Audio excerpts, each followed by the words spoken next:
할렐루야. 예, 순회 선교사 훈련학교 퍼스펙티브스 선교관 훈련 과정 하늘문교회 모현나무 선교센터에서 진행되고 있습니다. 아멘. 선교 지향적 영성 목회 사역 구조를 먼저 우리가 정립하고 그래서 불신령을 살리고 세워가는 사역, 곧 전도사역, 지역교회 전도전략, 양육, 총체정성 양육, 기초양육이죠. 그리고 사명자, 사역자, 선교사 훈련과정, 그리고 이제 우리가 하나님의 은혜 가운데에서 주어진 것을 가지고 연합과 성경 속에 나가서 복음을 전하는 이러한 일들. 그래서 모달리티라고 하는 목양 구조를 가진 교회만이 아니라 소달리티라고 하는 선교 구조를 가진, 그래서 목양과 선교가 어우러진 선교 지향적 영성 목회 사역 구조를 우리가 필요성을 느끼고, 또 이런 관점에서 우리가 순회 선교사 훈련학교의 퍼스펙티브스라고 하는 세계 기독교 선교관을 열어가는 이런 훈련을 왜 해야 하는지, 이런 것들을 우리가 한 번쯤 점검하고 그런 가운데서 진행할 겁니다.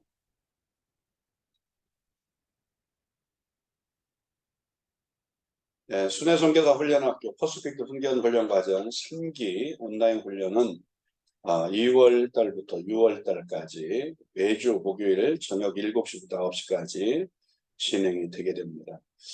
물론 이제 앞으로 4주가 지나고 난 후에 3월부터는 온라인 훈련으로 같이 겸비돼서 개인적으로 온라인 훈련을 이제 편한 시간에 홈페이지에 온라인 훈련 과정에 들어가셔서 동영상을 보시고 그렇게 하시고 난 뒤에 매주 목요일마다 저녁 7시부터 9시까지 모여서 은혜의 시간을 나누는 겁니다.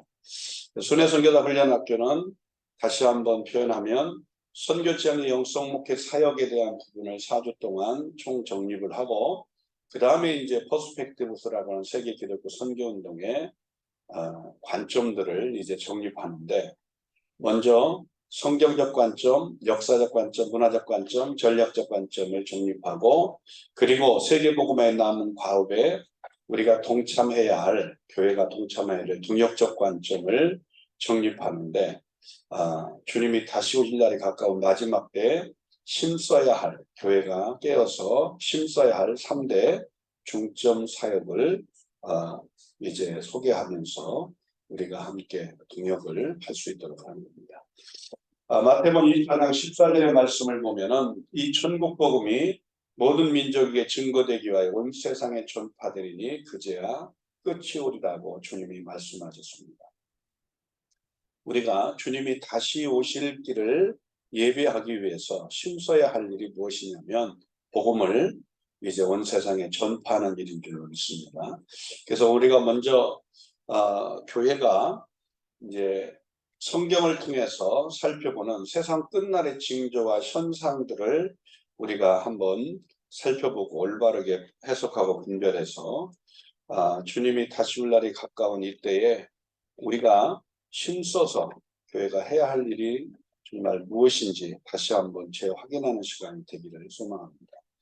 마태복음 24장은 성경의 관점에서 예수 그리스도께서 예언하신 말씀입니다. 크게 두 가지의 예언적 의미가 있는데요. 하나는 이제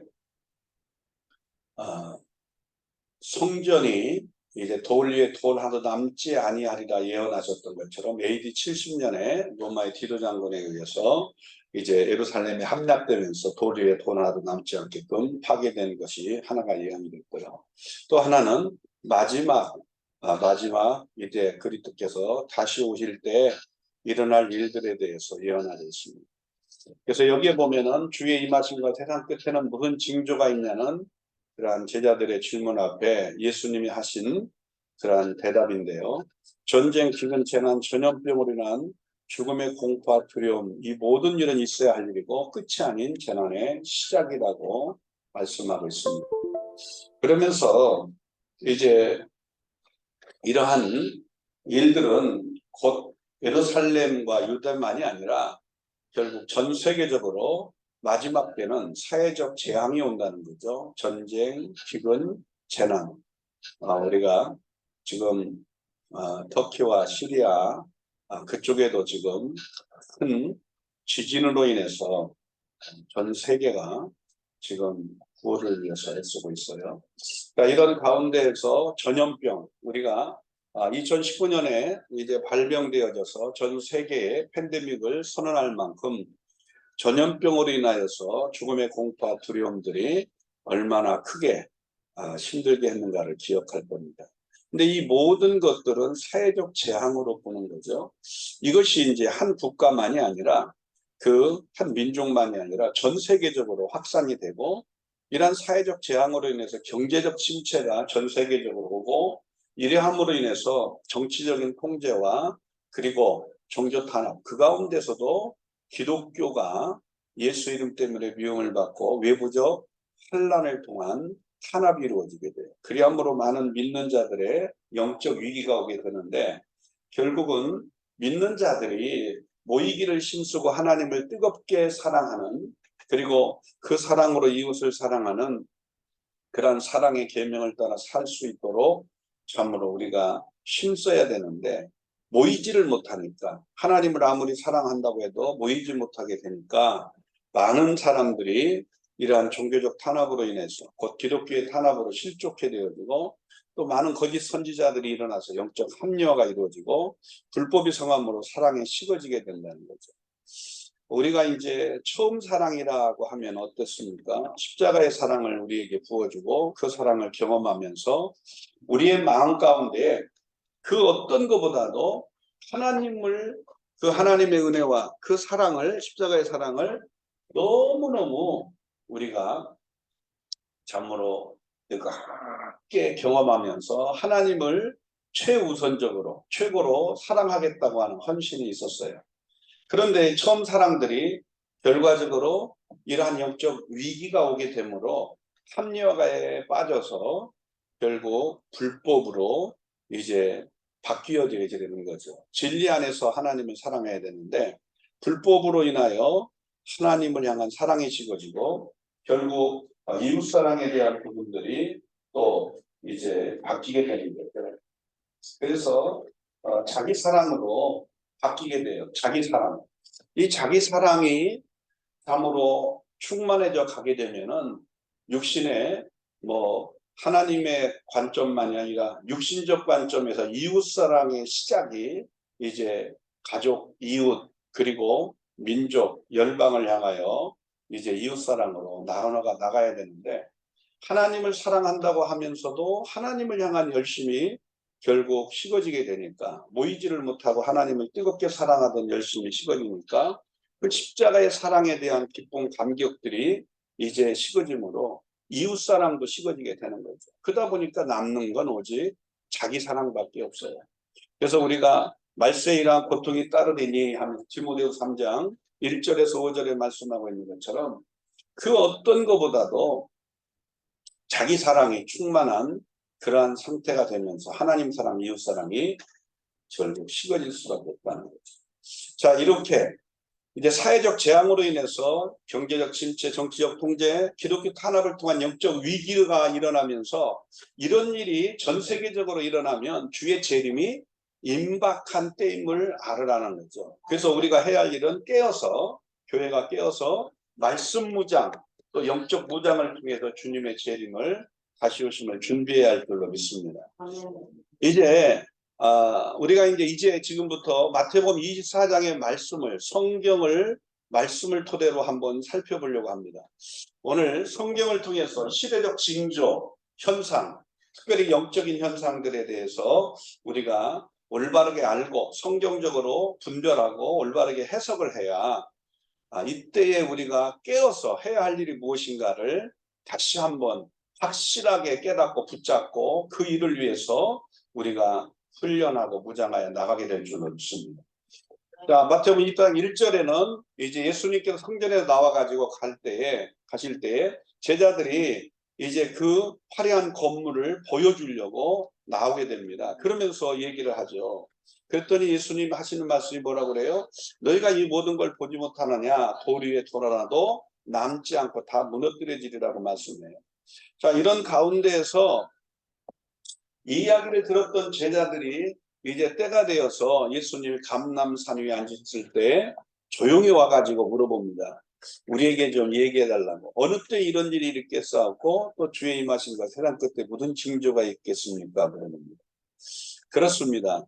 예수님이 말씀하신 이야기는 유대인은 성전 중심의 신앙이에요. 어려서부터 성전을 중심으로 모세오경을 통하여 특별히 5대 제사, 7대 절기라고 하는 성전 중심의 신앙을 배우고 또 그것들을 실천하고 그러면서 우리가 잘 아는 것처럼 만 12세가 되면 성전에 나가서 3대 제사를 반드시 지켜야 되는 상황이에요. 이런 상황 속에서 그 자라서부터 난지 8일 만에 할례를 받는 것만이 아니라 계속적으로 그렇게 율법 중심으로 성전을 중심으로 해 생활하던 그들의 신앙생활에 예수님이 하신 말씀은 굉장히 무서운 얘기죠. 돌 위에 돈 하나도 남지 않고 성전이 다 무너뜨려지리라고 말씀해요. 자, 이럴 때에 이제 예수님께서 또 세상 끝날의 징조로 이제 여러 가지를 이야기하는데, 첫째, 사람의 미혹을 받지 않도록 주의하라. 다시 말해서 많은 그리스도인들을 미혹하는 일이 일어난다는 거예요. 그러면서 많은 사람이 예수 그리스도의 이름으로 와가지고 나는 그리스도라 하여 많은 사람을 미혹하겠다. 우리가 이제 여기에서 대상이 누구냐는 거죠. 그리스도인들이에요. 예수를 그리스도로 믿고 따르고 그 예수 그리스도의 제자가 된 자들을 미혹하는 일이 일어나는 거예요. 그러면서 또 두 번째로는 이제 두려워할 수 있는 그러한 사회적 재앙이 오는 거예요. 난리와 난리, 소문이 있고 또 민족이 민족을, 나라가 나라를 대적하여 일어나는 전쟁이라는 거죠. 그런가 하면 기근, 지진, 이건 뭐 전 세계적으로 지금 계속적으로 더 강도가 크게 지금 진행되고 있어요. 근데 이 모든 것들은 재난의 시작이고 끝이 아니라는 겁니다. 그러면서 이것으로 인한 사회적 재앙, 경제적 침체, 그리고 정치적인 통제가 이루어질 수밖에 없고, 그러므로 인해서 종교적 탄압이 기독교의 탄압을 통하여 이제 영적 위기가 오는 거예요. 오늘 영적 위기에 대하여 크게 이제 마지막 때에 일어날 세상 끝날의 징조 세 번째로는 뭐라고요? 첫째가 이제 미혹이라고 그랬고, 적그리스도를 통한 거짓 선지자를 통한 미혹이에요. 두 번째가 이제 사회적 재앙이라는 거죠. 전쟁, 기근, 재난, 전염병으로 인한 죽음의 공포와 두려움들. 그런데 세 번째로 세상 끝날의 징조가 뭐냐면 9절부터 이제 12절까지 말씀하고 있는 바로 영적 위기입니다. 믿는 자에게 임하는 영적 위기. 자, 그때 사람들이 너희를 환난에 넘겨주겠다는 거예요. 너희를 죽이리니 너희가 내 이름 때문에 모든 민족에 미움을 받으리라. 여기서 말하는 것은 예수님이 제자들에게 하신 말씀이고 곧 예수 그리스도를 믿고 따르는 그리스도인들을 향하여 말씀하고 있는 거예요. 믿는 자에게 이렇게 외부적 환난만이 아니라 예수의 이름 때문에 모든 민족의 미움을 받고 그리함으로 인하여 최고의 영적 위기가 뭐가 와요? 실족이 오게 되는 거예요. 실족. 여러분 이제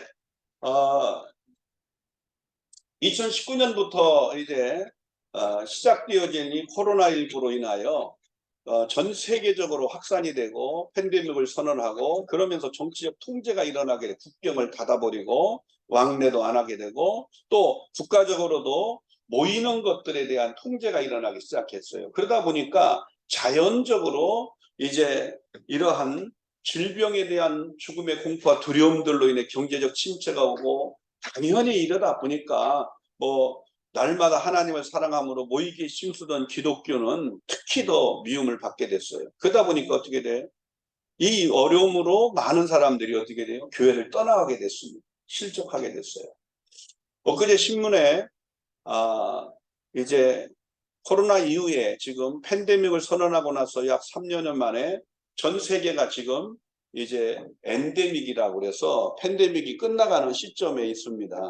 대한민국도 지금 그 일환으로 먼저 실내에서 전에 실외에서 마스크 쓰던 것들은 좀 자유롭게 됐었는데 실내에서 마스크를 쓰던 것들을 이제 이번에 이제 해제가 됐잖아요. 물론 이제 여러 군데 아직 병원이나 또 사람들이 아픈 사람들이 많이 모이는 기관 그리고 고위험군이 있는 그러한 양로원 이런 곳은 아직도 의무적으로 써야 하는 부분이 있어요. 그렇지만 정상적인 생활 속에서는 지금 실내에서도 마스크가 지금 해제가 됐고 또 하나가 많은 사람들이 모이는 숫자적인 통제가 없어졌어요. 그렇죠?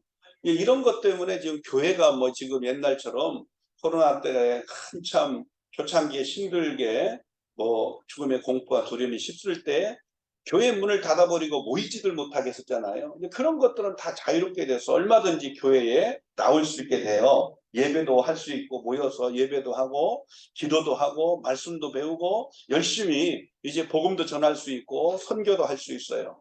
이제 그래서 전 세계적으로 지금 국경들이 열려가지고 특히 지금 중국에서만 우리나라에 지금 관광객을 엄청나게 많이 보냈어요. 왜냐하면 중국이라는 나라가 이제 코로나가 다시 지금 그 안에서 확산이 되면서 통제를 하던 것들이 워낙 통제를 많이 하고 한 도시를 그냥 통제를 너무 많이 하다 보니까 쿠데타가 일어나기 직전이었어요. 그래서 너무 크게 이제 사람들이 막 들고 일어나니까 이것을 해소하기 위한 방편으로 웬만하면은 그냥 다 이제 관광하러 나가라 이동하라 그렇게 이제 길을 열어버린 거예요. 그래서 우리나라가 여러분들이 한참 국경이 통제되고 할 때 어떻게 됐어요? 반드시 외국에도 들을 때에 코로나 그 감염이 있는지 없는지 그러한 것들을 검사해 가지고 그것이 확실하게 이제 음성 판정이 된 것이 있었어야 움직이고 그것이 통과가 되고 그랬잖아요. 또 와도 뭐 쉽게 그냥 무조건 음성 확인서만 있다고 돌아다니는 게 아니라 일정한 기간 2주던 그런 기간 동안은 아예 그냥 못 돌아다니고 계속 지켜보고 그 이후에 또 검사를 해가지고 확실하게 음성이 다시 되면 그때서야 움직이고 그렇게 했었는데 이런 것들을 중국에서 이제 확 풀어버린 거예요. 왜? 자기 자국민들이 잘못하면은 크게 난리가 나게 생겼으니까 풀어버렸어요. 그래서 사람들이 이제 막 몰려와가지고 어디로 왔느냐? 많이 온 게 한국이에요. 한국에 지금 막 엄청나게 이제 두르기 시작하게 되면서 그 사람들은 뭐 코로나19 감염병에 대한 음성 확인서 같은 것들을 필수적으로 하질 않았었어요. 중국에서 그런 거 없이 막 내보내 버렸으니까. 근데 우리나라에서 가만 보니까 안 되게 생겼거든요. 그래서 통제를 했잖아요. 그래가지고 음성 확인서가 있어야 된다. 검사를 해야 되고 없으면 뭐 못 들어오게 만들고 그런 일들을 벌이다 보니까 보복 조치로 중국에서도 또 이제 우리나라에서 중국으로 들어오는 그 사람들 비자를 내주지 않는 상황이 돼버리고 뭐 여러 가지 그런 어려움들이 있어요. 대한민국도 대한민국 안에 있는 사람이 중국에 들어가는 거예요. 비자를 내주지 않고. 근데 이게 지금 2월 18일 내일 모레 이제 공식적으로 이제 외교 문제가 있고 그러기 때문에 비자를 국내에 있는 거주하고 있는 중국 사람부터 우리나라 사람이 가는 부분에 대한 중국으로 들어가는 거에 대한 비자를 이제 내주는 것으로 내일 모레 이제 통과를 했습니다. 다시 닫아버렸던 그러한 국경들이 다시 열리기 시작했다는 얘기예요. 그 전 세계적으로 지금 팬데믹 선언하고 나서 국경이 다 유럽도 뭐 국경이라는 게 다 그냥 버스 타고 지나가잖아요. 그냥 그런 식으로 국경이 없이 유럽은 뭐 완전히 하나 된 그러한 나라로 그렇게 유럽 전체가 국경에 대한 구분 없이 그저 서류만 갖고도 금방 버스 타고 그냥 통과할 수 있도록 만들어줬던 그런 곳이었는데, 오직 하면은 이 코로나 때문에 완전히 국경을 통제했었잖아요. 근데 이런 것들이 지금 다 열렸어요. 제가 아는 목사님도 이제 뭐 회갑을 맞이하여서 이제 가족들이 지금 일본으로 여행 갔다고 그러더라고요. 그래서 뭐 회갑 여행을 간 거죠. 지금 그런 것들이 다시 재개되리라고 몇 년 전만 해도 우리가 워낙 많은 통제가 일어나고 막 그런 아픔들이 올 때 그런 생각조차도 하기가 어려웠었잖아요. 근데 지금 다 풀렸어요. 이제는 비행기를 타고 복음을 전하고 선교하러 이제는 많은 사람들이 나가고 있어요. 근데 문제는 뭐냐면 3년여 동안 한국 교회 안에 있었던 이 종교적 탄압, 특별히 기독교의 탄압으로 인해서 영적 위기로 인해 많은 사람들의 믿음이 실족해 되어서 젊은 사람들이, 교회에서 충성하던 젊은 사람들이 많이 떠났어요. 근데 지금 마스크도 다 통제하고 그걸 풀고 교회가 지금 마음껏 모여서 예배도 하고 찬양도 하고 기도도 하고 모든 것들을 회복하는 상황이 됐는데, 문제는 그 떠나갔던 사람, 실족하에 떠나갔던 사람이 돌아보이지 않는 거예요. 그래서 기독교 신문에 뭐라고 나왔냐면은, 큰 교회들이 지금 가장 큰 비상이 걸린 문제가 뭐냐면, 다시 이제 모이기 시작을 해서 모여가지고 예배하고 교육하고 열심히 해야 되는데, 교회 학교 교사를 하던 사람들이 나가가지고 안 들어오니까 교사가 없대요, 지금. 교회마다. 여러분, 이런 현상은 교회 안에 지금 그렇게 열심히 헌신하고 충성하던 젊은이들이 나갔다는 얘기예요. 젊은이들이 코로나 때에 교회를 떠날 수밖에 없었던, 가장 실족할 수밖에 없던 가장 큰 이유가 무엇 때문에 그랬냐면은, 직장 생활을 하면서 교회 갔다 왔다는 것 때문에 불이익을 엄청 많이 받았어요. 너 교회 갔다 왔어? 안 갔다 왔어? 교회 갔다 왔다고 한 순간 너는 격리가 돼야 돼. 무조건 뭐 음성이 나오건 양성이든 관계가 없어요. 당시에는 무슨 교회가 신천지 예수교라고 하는 신천지에 의하여 발발돼 가지고 신천지가 예수교회로다가 그렇게 오도가 돼서 신천지를 통해서 무슨 마치 교회가 코로나를 아주 그냥 확산시키는 주범이 되는 것처럼 오도가 된 거예요.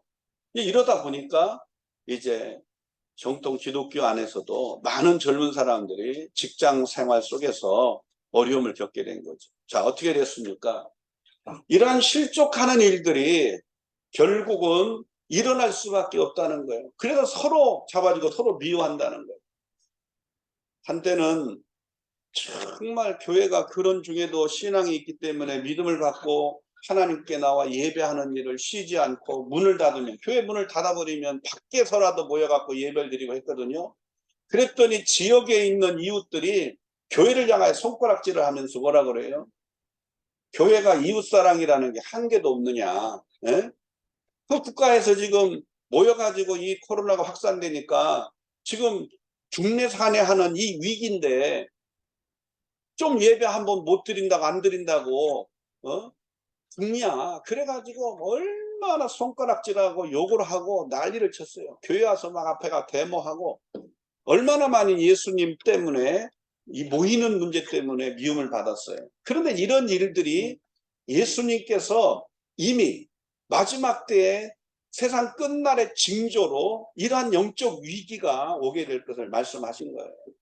그러면서 이제 그 4절에서도 얘기하고 3절에서도 얘기하고 4절에서도 얘기했지만, 이제 11절에 다시 강조해요. 거짓 선자가 많이 일어나 많은 사람을 미혹하겠다. 그러니까 이 세상 끝날의 징조 첫 번째가요, 미혹이라 그랬어요. 미혹. 그래서 그때 많은 사람들이 이제 실족하게 되고 결국 많은 사람들을 미혹하는 거짓 선자가 일어나고, 그래서 불법이 성함으로 많은 사람의 사랑이 식어진다는 거예요. 자, 여러분, 제가 세상 끝날의 징조 성경을 통해서 세 가지를 말씀드렸어요. 하나는 미혹이라고 그랬고요. 많은 그리스도인들을 속이는 거짓 선지의 미혹이에요. 성경을 가지고 잘못 해석해서 하는 거. 두 번째가 바로 뭐냐면 이 사회적 재앙이라는 거. 전쟁, 기근, 재난, 죽음의 공포와 두려움, 이 전염병이란 이런 것들이 결국은 성함으로 결국 사회적 재앙이 경제적 침체와 그리고 정치적 통제와 그리고 이제 종교적 탄압, 기독교 탄압으로 오게 된다는 거예요. 근데 이런 것들은 시작일 뿐이지 재앙의 시작이니 끝이 아니라는 거예요. 그 다음에 이제 세 번째가 뭐냐면 영적 이기가 온다 그랬죠. 영적 이기. 그래야므로 믿는 자가 많은 사람이 실족하게 된다는 거였어요. 자, 이런 것들로 인하여 궁극적으로 이제 뭐가 식어진다는 거예요? 하나님을 향한 처음 사랑의 기쁨과 감격들이 사라지고 하나님을 사랑하고 이웃을 사랑하던 그 사랑이 식어진다는 거예요. 여러분, 그런데 오늘 주님이 이런 세상 끝날의 징조 큰 세 가지를 말씀하시면서 그리스도인들을 향하여 권면하고 있고 힘써야 할 것이 무엇인가를 알려주고 있는 세 가지가 있는데 첫째가 뭐냐? 13절에 그러나 끝까지 견디는 자는 구원 얻으리라. 할렐루야. 아멘. 마태복음 24장 13절에 끝까지 견디는 자가 참으로 생명의 구원을 얻는 줄로 믿습니다. 아멘. 여러분, 끝까지 견디는 우리의 신앙이 되기 위해서는 바로 무엇이 필요해요? 말씀 위에 선 믿음이 돼야 돼요. 아멘. 여러분, 말씀을 통하여 이 세상 끝날의 징조 현상들을 바라보고 분별하고 올바르게 해석해서 우리가 미혹에 속지 않고 다 그 사람 미혹한 사람들, 이단들, 그리고 교회 안에서 지금 많은 거짓 선지자들의 특성들이 뭐예요? 성경을 자의적으로 해석해요. 성경을 자의적으로 해석해가지고 자기 교리에 맞춰서 성경을 해석해요. 여러분들이 생각할 때는 문선명의 통일교가 원리강론이라고 하는 것을 토대로 해서 통일교가 만들어지고 이제 확산이 되고 있는데 이 원리강론이 기독교하고 관계가 없는 것 같죠.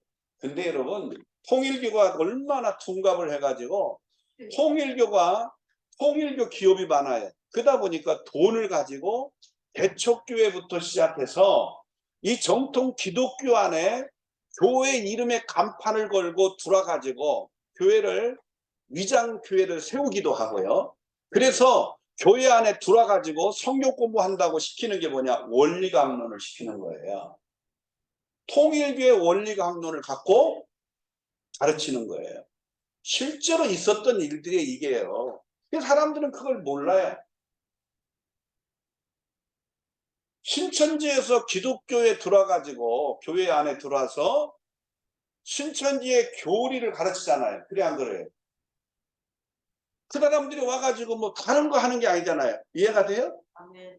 그런데 왜 모르냐 이거예요. 모르니까 속고 거기에 속아서 미혹되는 거 아니에요?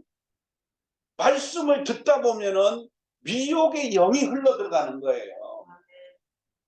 그러다 보니까 많은 사람들의 믿음이 끝까지 올바르게 분별하고 해석해서 끝까지 설 수 있는 믿음이 돼야 돼요. 넘어지고 자빠지지 않고 미혹에 빠지지 않고 끝까지 견디는 그러한 생명을 얻는 구원의 역사가 있어야 되는데 그러려면 말씀 무장이 있어야 된다. 오늘날요 거짓 선지자들의 특성이 뭐예요? 다 성경을 갖고 얘기합니다. 여호와 증인들이요 성경의 구절을 얼마나 다 꿰뚫듯이 아주 달달달달 외워가면서 그 말씀으로 무장을 해서 여호와 증인으로 내보내 둘씩 짝을 져서 그들은 오직 성경 말씀만 외워가지고 그 말씀만 갖고 와 전도하는 거예요. 근데 그게 올바른 진리입니까? 아니죠. 이론적으로는 아는데 그런 사람이 붙었다 그러면 들으면서도 분별을 못해. 왜 그러겠어요? 내 안에 진리의 말씀이 있지 않기 때문에 그런 거예요. 말씀의 기준이 있어야 그것들이 분별이 될 거 아니에요. 여러분 하나님의 교회 예? 하나님의 교회가 하나님은 없고 안산홍이를 하나님으로, 예? 하나님 아버지로 그래갖고 연산홍이가 죽고 나서 지금 이제 새롭게 만든 게 뭐예요? 안산홍이 부인을 지금 하나님 어머니로 모시고 가르치고 있어요. 여기저기 군데군데에 엄청나게 건물에다가 하나님의 교회 신학교를 세워갖고 젊은 사람들 20, 30대가 무지하게 많습니다. 그 사람들이 다 보면은 막 둘씩 셋씩 짝을 져가지고 다 집집마다 뭐 교회가 있는 집이 더 우선이죠. 가가지고 뭐라 그래요? 하나님 어머니를 아십니까? 성경에 하나님 어머니는 있어요, 없어요? 그래서 아버지보다도 어머니 같은 그러한 모성애가 정말 사람들에게는 인간적인 관점에서는 좀 크잖아요. 그래서 나온 게 카톨릭, 로마 카톨릭, 예? 로마 카톨릭 교회는, 천주교는 어떻게 해요? 그래서 예수님의 육신의 어머니 마리아를 결국은 어머니 위치에다가 만들어 버린 거예요. 그러다 보니까 다 종교가요, 정말 인간의 필요가 뭔지, 인간의 욕구가 뭔지, 인간이 무엇을 필요로 하는지 그 필요한 것들을 찾아내서 그걸 갖고 공략을 하는 거예요.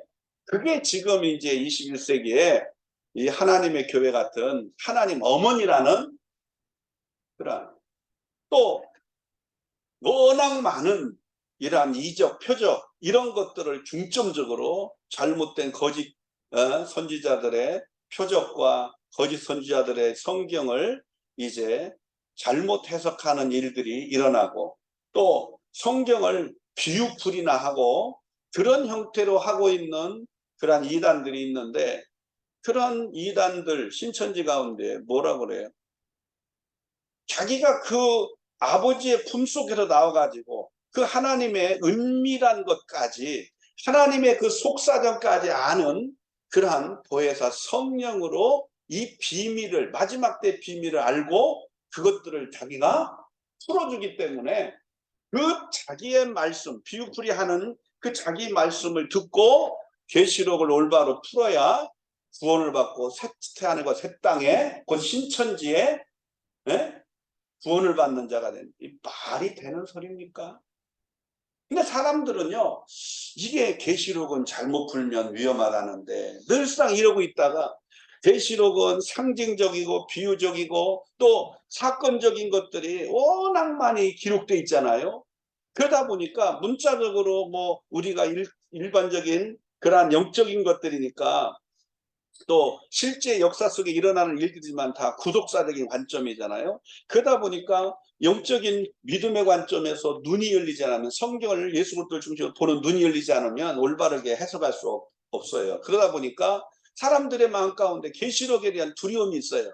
올바르게 해석해야 되는데 올바로 해석하지 못하면, 읽기만 하고 잘못하면은 큰일 난다, 이런 생각을 갖고 있어요. 그런데다가 이만희가 계시록에 있는 말씀을 갖고 14만 4천의 그러한 수를 가지고 새하늘과 새 땅 신천지에 들어갈 자로 거기에 벚꽃을 두고 계시록의 비유를 풀고 계시록의 상징적인 것들을 풀고, 그러면서 자기가 누구냐? 보혜사 성령이라는. 보혜사 성령이 뭐예요? 고린도서 2장에 뭐라 그래요? 아버지의 품속에 나와가지고 아버지의 속사정을 가장 잘 아는 분이 보혜사 성령이에요. 아버지 그 마음의 은밀한 것까지 다 아시는 분이에요, 성령님이. 자기가 예수라고 하지는 못해요. 이 통일교회에 지금 문선명이처럼 자기가 예수다 그렇게 할 사람이 있었어요. 자기가 또 박태성이처럼 자기가 하나님이라고 한 때가 있었어요. 근데 그렇게 하면은 금방 이단인 거 드러나잖아요.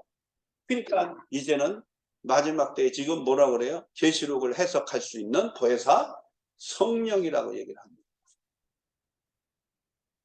그런데도 그 말에 홀딱 빠져가지고 그런 성경 공부를 시키고 있는데, 비유를 풀어주니 영적인 상징적인 것들을 올바르게 해석해 주니, 그러면서 뭐 그냥 계시록에 대한 말씀들을 그렇게 풀어주는데도 올바르게 말씀을 우리가 구속사의 관점에서 예수 그리스도를 중심으로 이 복음에 초점을 맞춰서 성경을 해석할 수 있는 올바른 그러한 말씀 무장이 없으니까, 성경을 바르게 해석할 수 있는 눈이 없으니까, 그런 관점에서 봐야만 올바른 참된 이 진리 아래 예수 그리스도의 생명을 누리는데, 그런 것들을 모르니까 어떻게 해요? 이야, 부러지네.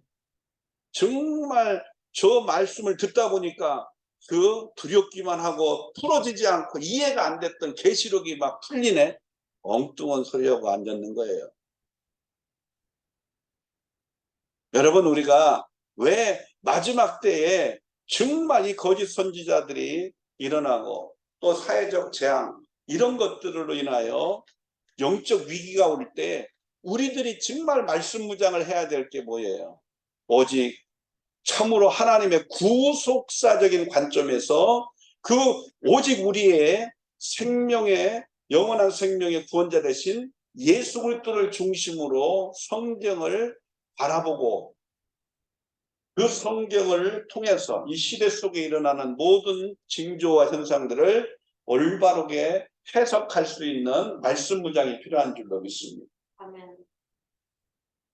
그런가 하면은요, 지금 오늘날 지금 은사 중심, 성령에 나타나는 현상, 은사 중심의 그러한 많은 하나님의, 성령 하나님의 능력들을 행하면서 한국 교회는 지금 이제 표적 중심으로 많이 이제 치닫고 있는 그러한 상황이 되었었습니다. 이제 우리가 마지막 때에 일어날 참으로 적그리스도 거짓 선자 하늘에서 불을 끌어내리는 표적을 행해서라도 많은 그리스도인들을 미혹한다 그랬어요. 자, 이런 때에 우리가 진짜 예수 그리스도의 영성으로 충만해서 그 예수 그리스도의 영성의 본질이 무엇인지를 성경적으로 다르게 이해해서 그 성령의 나타남의 은사, 능력, 현상보다 예수 그리스도의 마음을 품고 배우며 그의 인격, 성품, 영성을 덧입어가는 그러한 속사람의 변화에 초점을 둔 예수 그리스도의 영성이 충만한 믿음이 되어야 할 줄로 믿습니다.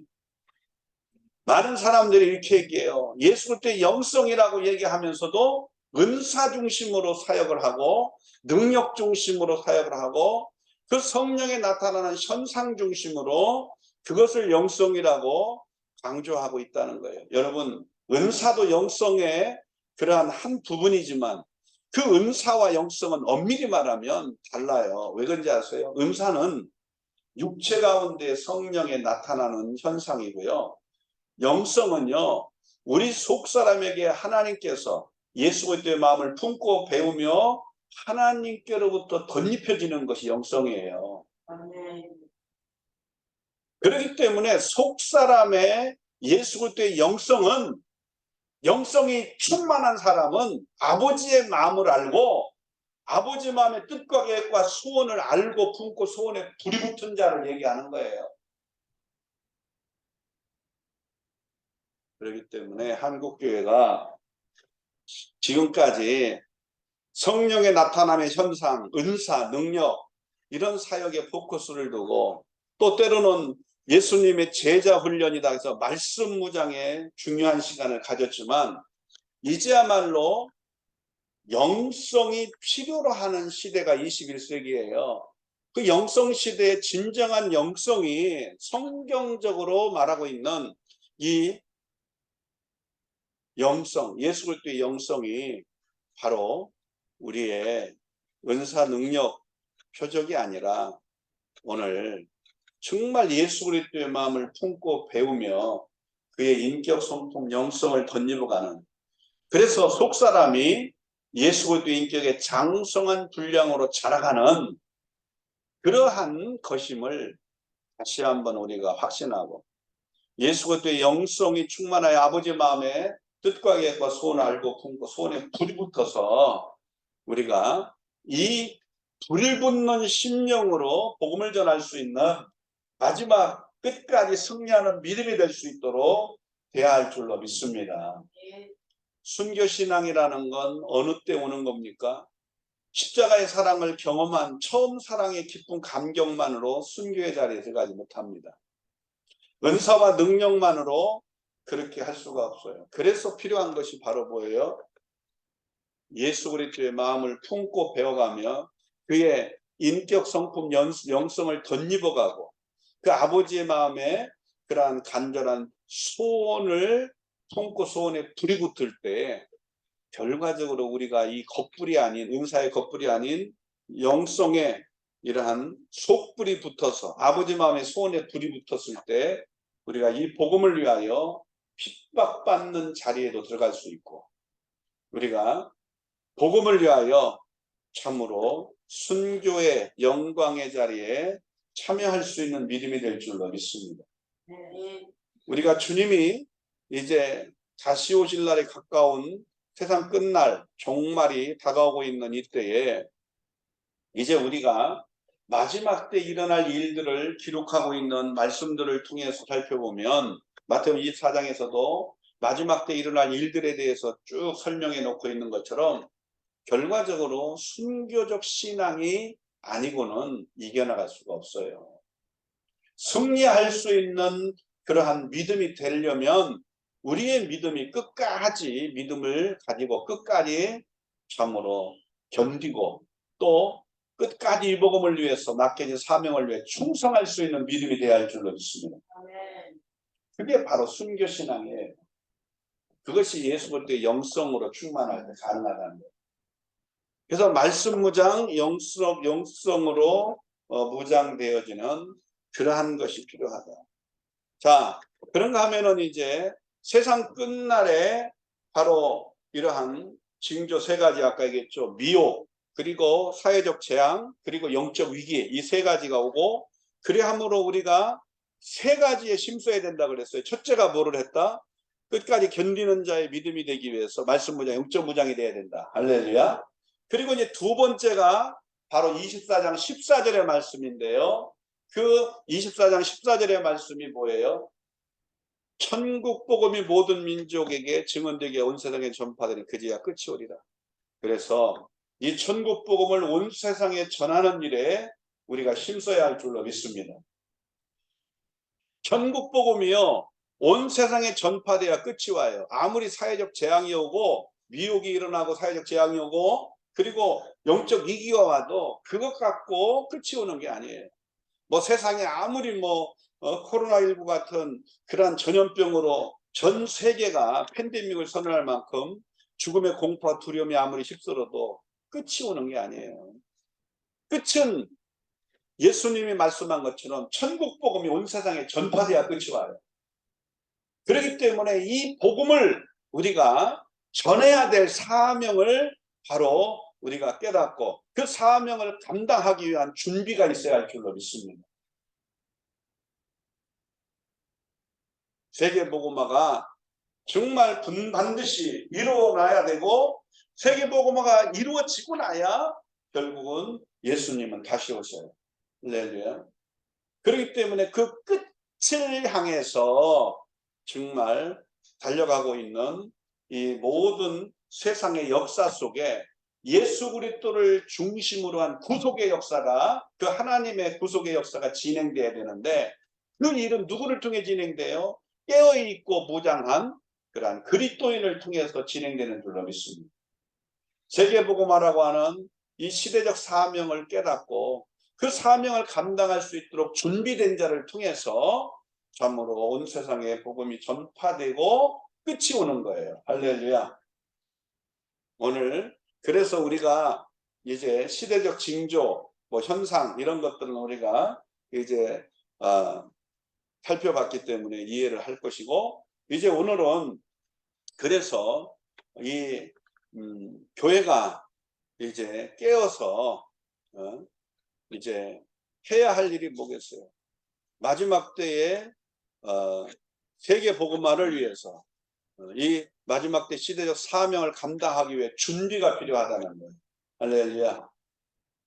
그런가 하면 이제 세 번째 힘써야 될 거 세 번째가 뭐냐면 15절 16절에 말하고 있는데요. 바로 15절 너희가 선지자 다니엘이 말한 바 멸망의 가장 거듭하게 선 것을 보거든 도망할지어다 그랬거든요. 그러니까 이 말씀의 의미가 뭐냐면 멸망에 가증한 것이 거룩한 곳에 선다. 이것은 바로 다니엘이 이제 다니엘서 9장 24절에서 이제 27절까지 말씀하고 있는 예언이기도 하고, 이것을 마태복음 24장 15절에서 예수님이 인용을 해서 다니엘이 이렇게 말씀한 걸 인용해서 이제 설명을 했고, 마지막 계시록에도 이제 8번째 왕으로 8번째 왕 짐승 적그리스도가 이제 등장을 해요. 마귀에게 권세를 받아서 결국은 거룩한 성전에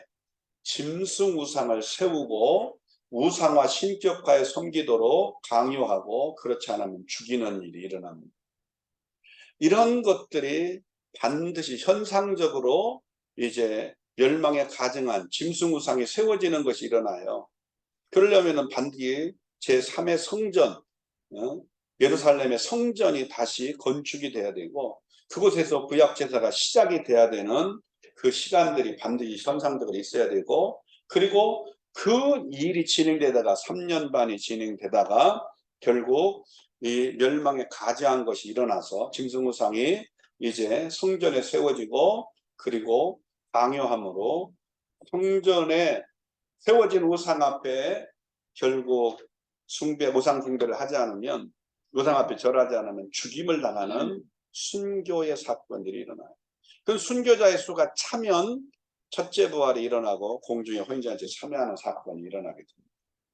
이 멸망에 가증한 것이 거룩한 곳에 선다. 이 거룩한 곳은 성전을 얘기하고, 예루살렘의 성전을 얘기하고, 현재 제3의 성전이라고 하는 것이 AD 70년에 이제 다 파괴되고 난 이후에 서쪽 벽만 남아있고, 동국의 벽으로 남아있고, 아직 성전은 건축되고 있지 않습니다. 성전이 건축되기 위해서는 반드시 장소가 있어야 되고, 그 성전 있던 자리예요. 솔로몬 성전이 있던 자리. 그게 이제 아브라함이 이제 이삭을 번제단으로 드렸던 모리아산 번제단이 있던 곳이었고, 다윗이 결국은 그걸 사가지고 솔로몬을 통해서 이제 성전을 건축한 곳이에요. 그곳에 이제 스룹바벨이 이제 70년 포로 생활에 돌아와서 2차 성전으로 재건했던 것이죠.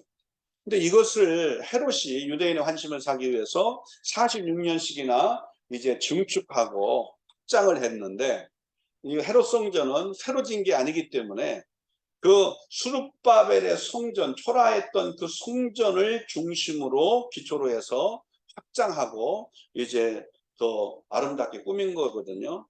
헤롯 성전은. 그렇기 때문에 엄밀히 말하면 AD 70년에 그것이 다 파괴되고 서쪽 벽만 남고, 다 지금은 성전이 없는 상태예요. 그래서 성전이 세워지기 위해서 그 성전 세워졌던 예전의 장소에 세워져야 되는데, 그것이 지금 사우디아라비아에서 일어났던 마호멧에 의하여 이슬람교가 이제 교주로서 일어난 마호멧이 또 승천한 곳이라고, 승천한 장소라고 여겨서 그 승천한 마호멧이 다시 올 것을 믿고 그 자리에 이제 유대인들이 다 흩어지고, 그곳에 결국은 이제 이슬람교를 믿는 자들이 정복해서 그곳에다가 지금 이슬람 성전을 세워놨어요. 이슬람은 전 세계적으로 약 19억 정도가 됩니다. 이슬람은 마호멧을 교주로 해서 그 세력이 어마어마합니다. 예루살렘 성전을 중심으로 반경 5,000km 내에 엄청난 이슬람의 국가들이 아주 강대하게 이제 버티고 있고, 그리고 지금 마호멧이 다시 올 것을 기다리고 있는 그 이슬람 그 성전에 대한 그러한 종교심이 그들은 굉장히 뜨겁습니다. 그렇기 때문에 함부로 이스라엘이 그 장소에다가 이제 성전을 건축하겠다고 함부로 할 수가 없어요. 그래서 지금 미국의 힘을 얻어서 유대인들이, 흩어진 유대인들이 이제 경제권을 많이 가지고 미국 경제에 이제 그 큰 손들이 다 유대인들이라고 얘기하잖아요. 그런 상황에서 미국의 그러한 정치적인 영향을 받아가지고 결국 독립도 했고, 또 그런 가운데에서 이제 예루살렘으로 수도를 예루살렘으로 옮기는 일까지 이제 미국의 대사관을, 이제 트럼프 대통령 때 대사관을 예루살렘으로 옮기는 일을 공식적으로 선언하면서 2018년도에 일어난 일이죠. 그래가지고 엄청나게 그 주변에 있는 이슬람 국가들이 쿠데타를 일으켜가지고 엄청 많은 그러한 전쟁들이 힘있게 일어나기도 했었습니다. 그럼에도 불구하고 지금 워낙 강대한 미국이라는 나라의 그러한 힘이 이스라엘을 지금 지탱하고 버텨주고 이제 그 후원해주고 있기 때문에 이스라엘이 그나마 지금도 그 행보를 진행하고 있는데, 문제는 이것은 아무리 힘으로 해도 될 수 없어요. 그래서 평화의 사도라고 하는 그러한 평화적으로 정치적 평화로다가 조약을 맺어서 7년이라는, 성경이 예언한 대로 7년이라는 시간 조약을 맺어서 결국 유대인의 손을 들어서 그 자리에, 성전터가 있던 그 자리에 다시 제3의 성전이 건축되어지는 일을 할 수 있도록 결국 평화의 사도의 역할을 정치적으로 감당할 자가 일어나야 되는 거죠. 근데 지금 미국이 이제 초창기, 영국이 원래 그 예루살렘만 아니라 이스라엘의 땅을 영국이 다 이제 1차 세계전쟁이 끝나고 난 뒤에 영국이 그 예루살렘 수도를 중심으로 해서 그 땅을, 이스라엘 땅을 이제 통치를 했었거든요. 영국 영토였어요. 그러다가 이제 영국에서 결과적으로 이제 미국의 도움 속에서 독립이 되게 된 거예요. 그리고 나서 미국의 대통령들이 차례대로 그 이스라엘에 손을 들어서 주변의 아랍 국가들하고 수없이 많은 영토 싸움, 이 전쟁들이 막 힘있게 일어날 때 그 도움을 준 사람들이 다 미국 대통령들이었어요. 그 가운데서 지금 이제 트럼프 대통령에 의하여 그 이스라엘의 수도가 예루살렘이다, 그렇게 이제 선언을 하고 이 대사관, 미국 대사관을 그쪽으로 옮기는 일까지 강행을 했죠. 유엔에서 이제 다 반대를 하고 난리가 났었거든요. 그런데도 워낙 강대하니까 미국이라는 나라의 트럼프 대통령이 강행을 했었어요. 이제 그것 때문에 엄청난 그러한 쿠데타들이 이제 주변에 있는 이슬람 국가들에 의해서 어마어마하게 일어났었죠. 지금도 이제 계속 진행되고 있어요. 그런데 미국이라는 나라에서 이제 정치적인 영향을 갖고 이 이슬람 국가들하고 이제 7년 동안 평화조약을 맺어서 그 성전터를 반환을 받고 그곳에 제3의 성전이 세워지게 하는 것을 미국에서 일어나기는 어려울 것 같아요. 성경적으로 봐도 결국은 그것은 이제 새로운 연합국, 새로운 연합국의 강대한 하나의 나라가 아니라, 한 국가가 아니라 여러 연합된 국가의 수장으로 등장하는 정치적 역량을 가진 자에 의하여 되어질 것으로 보는 것이 가장 성경적인 관점이라고 볼 수 있습니다. 그러나 이런 행보들을 여러분들이 지금 보면서 예수님이 하신 이 세 번째 우리가 심어야 할 일이, 반드시 다가올 이러한 마지막 때 일어날 일들이에요. 이게요, 성전 중심으로 일어날 일들인데 반드시 여기에는 멸망에 가증한 것이 서가지고 결국은 우상 숭배를 강요하고 안 그러면 죽이는 그러한 순교적 사건들이 이제 어마어마하게 일어나는 박해가 일어난다는 거예요. 그래서 이것을 바로 창세 이후에 가장 큰 환란, 그래서 대환란이라는 표현을 쓰는데 이런 것들이 오기 때문에 우리의 신앙이 어떻게 되느냐. 코로나19로 조금만 어려워지고 사회적으로 또 직장 안에서 조금만 불이익을 당해도 금방 실족해서 교회를 나오는 믿음이 중단되고 하나님을 향한 뜨거운 사명을 갖고 이 복음을 전하던 일들이 중단될 수밖에 없는 우리의 연약한 믿음 갖고 무슨 일을 하겠냐. 마지막에 일어날 이 대환란의 역사들을 이길 수 있는 신앙이 되려면 죽으면 죽으리라는 그러한 신앙이 되려면 정말 우리의 신앙이 어찌 해야 되겠냐는 거죠. 여러분, 우리가 이제 찬양 가운데서도 예전에 복음성가 여러분 아시죠? 불 속에라도 들어가서 여러분 내가 그만큼의 이 마땅히 상자처럼 정말 죄인 중에 괴수처럼 하나님 앞에서 심판받고 멸망받을 수밖에 없는 내가 하나님의 은혜로 죄사함 받고 또 하나님의 그 은혜로 구원받은 거에 너무 감사해서 이제는 이 복음을 전하는데 어떻게 해요? 너무 뜨거우니까 하나님의 사랑이 뜨거우니까 그 사랑에 불이 붙어갖고 불 속에 들어가겠다고 얘기하잖아요. 우리도 예전에 한참 많이 불렀던 찬양이기도 하죠. 근데 왜 불은 고사하고 불 속에 들어가는 건 고사하고 불같은 시험이 조금만 오니까 다 도망가냐고. 왜 풀무불 같은 그런 곳에 들어가는 새 친구들의 믿음같이 되지 못하고 왜 우리의 믿음은 불같은 시험을 너희가 당하거든 이상한 일 당하는 것처럼 여기지 말라고 하잖아요. 사도 베드로가 베드로서에 말씀하잖아요. 근데 우리는 어떻게 해? 조금만 어려움이 와도 우리의 믿음은 쉽게 흔들리고 중단되고 포기되는 것이죠. 여러분 충성이라는 믿음은요 정말 우리에게 있어서 믿음이 지속되고 끝까지 가는 게 충성이에요. 믿음으로부터 그 구원 얻는 믿음 하나님의 그 놀라운 역사를 믿는 그 믿음이 지속돼서 끝까지 가는 게 충성입니다. 그게 죽도록 충성하는 거죠. 여러분 이제 정말 우리가 오늘 마태복음 24장을 통해서 이제 세 가지를 얘기해요. 첫째, 세상 끝날의 징조 세 가지를 얘기했어요. 첫째 뭐라고요?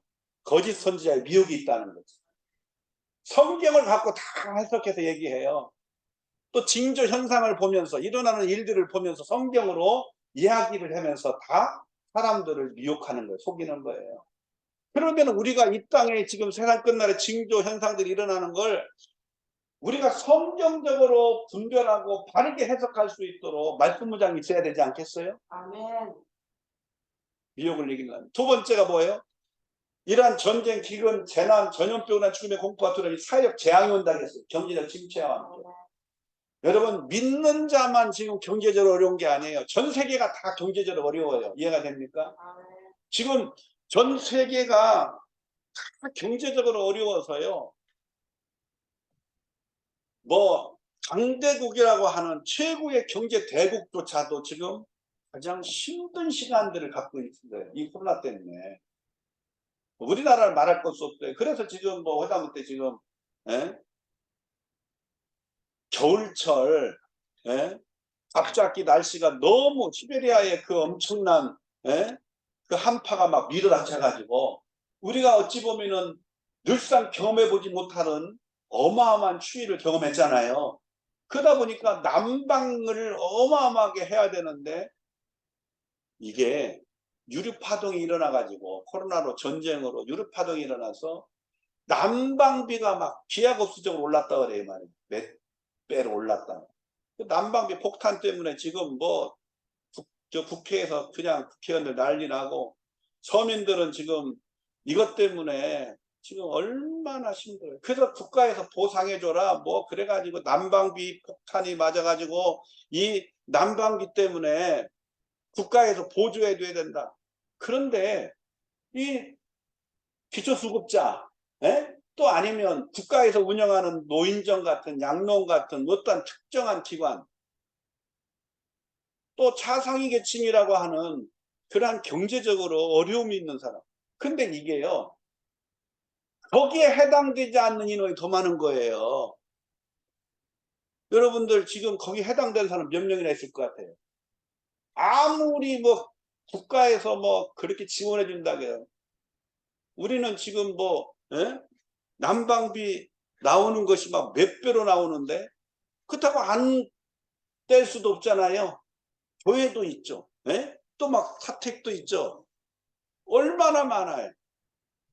난방비가 다른 사람보다 배로 이상 들어가게 되는데 이게 몇 배로 올라 버려가지고. 근데 우리는 아예 사각지대예요. 교회는 특히 더 그러잖아요. 그러다 보니까 막 믿는 자들, 특별히 이제 뭐 기초수급자가 선정되고 국가의 보조를 받을 수 있는 자격이 된 사람들은 차상위계층 이런 사람들은 그나마 조금 한숨 돌리는데, 그렇지 않은 사람들은 이게 뭐 어떻게 하든 간에 어려운 건 다 똑같이 어려운데 보조는 또 못 받는 거예요. 그러니까는 막 더 경제적으로 더 어려움을 느끼는 정도가 아니라 마음 가운데 그것이 더 힘들어지는 거예요. 그러다 보니까 남보다 더 많이 일을 해야 되는 부담감이 있는 거예요. 그래서 목사님들 또 목회자들이 열심히 나가서 뭐요? 어쩔 수 없이 알바를 할 수밖에 없는 거예요. 정식으로 뭐 직장 생활을 못하고 정식으로 뭐 사업을 할 수도 없고. 그래서 사람들이 자꾸 뭐를 얘기하냐면 그 얘기를 하는 거예요. 아니 우리는 똑같이 어려운데 우리는 혜택도 못 받고 그래서 열심히 더 많이 일을 해야 되는다. 한편으로 보면은 또 일할 수 있는 건강도 주시고 일할 수 있는 그러한 기회도 주고, 일을 하고 나면 또 물질에 그만큼 일한 수고의 대가를 얻어서 감당하게 하시니까 또 감사한 건 있지만 한편으로 보면 부담감은 더 크다는 거죠. 요즘에 보면은 사람들이 미안한 얘기지만 만나면 믿음에 대한 이야기, 하나님의 은혜에 대한 이야기, 헌신에 대한 이야기, 뭐 더욱더 사명감을 감당하기 위해서 힘쓰는 이야기, 복음을 전하고 막 전도하고 선교하는 이런 얘기보다 맨날 무슨 얘기해요? 돈 얘기하는 거예요. 돈 얘기. 돈 얘기를 더 많이 해요. 이거 안타까운 현실이에요. 여러분, 이런 사회적 재앙으로의 경제적 침체가 안 믿는 자라고 해서 뭐 크게 오고 믿는 자라고 적게 오는 것도 아니고 똑같이 오는 거고, 그 가운데 그들은 도움이라도 되지만 더 이 가운데에서 이 믿음을 갖고 사명 하나 때문에, 사명 감당하는 것 때문에 더 많은 희생이 요구되는 경우가 있다는 거예요. 이럴 때 우리의 믿음이 남과 같은 그러한 똑같은 믿음 갖고는 되겠어요, 안 되겠어요? 더 큰 그러한 희생할 수 있고 더 크게 이 사명을 그런 중에도 감당할 수 있기 위한 믿음이 있어야 되지 않겠어요? 할렐루야. 네. 또 세 번째가 뭐라고 했어요? 영적 위기가 온다 그랬죠. 영적 위기. 가장 중요한 게 하나님 사랑, 영혼 사랑이 식어지는 거예요. 맨날 돈 생각하고 어떻게 하면 돈 벌까, 어디 가면 돈 많이 벌까, 어떻게 하면은 돈을 좀 저거 할까, 이러니 뭐 항상 오직 하나님 사랑, 이웃 사랑, 영혼 사랑, 이게 꽂혀야 되는데 우선이 돼야 돼. 24시간 머릿속에 생각이 오직 정말 우선순위가 오직 영적인 것이 돼야 되는데 이게 뭐예요? 맨날 어디 가면 돈 많이 벌 수 있는, 어떻게 하면은 또 요즘에 벌지를 못하니 쓰는 것을 줄여야 된다. 그래서 어떻게 해요? 자꾸 사명을 따라서 감당하던 것도 자꾸 줄이는 거예요. 교회도 접고 사역지도 접고 그러면서 자꾸 뭐 수입이 없으니까 어쩔 수 없죠. 감당이 안 되니까. 그런데 이렇게 되어지다 보니까 우리의 마음의 생각의 우선순위가 어디에 있냐 이거예요. 하나님 사랑, 이웃 사랑, 영혼 사랑이 있느냐. 하루 종일에 내 마음 가운데 품고 늘 생각하고 무엇을 가장 우선순위에 두고 있는지 한번 생각해 보세요. 과연 우리의 마음 가운데 사랑이 지금 충만하게 회복돼 가고 있는지, 열정이 회복돼 가고 있는지. 사랑의 열정이 식어지면 사명감도 식어져요. 사랑의 열정이 식어지면요, 하나님을 사랑하는 열정이 식어지면 모여서 뭐 예배드리고 기도하고 말씀 배우는 것에 대한 것이 싫어집니다.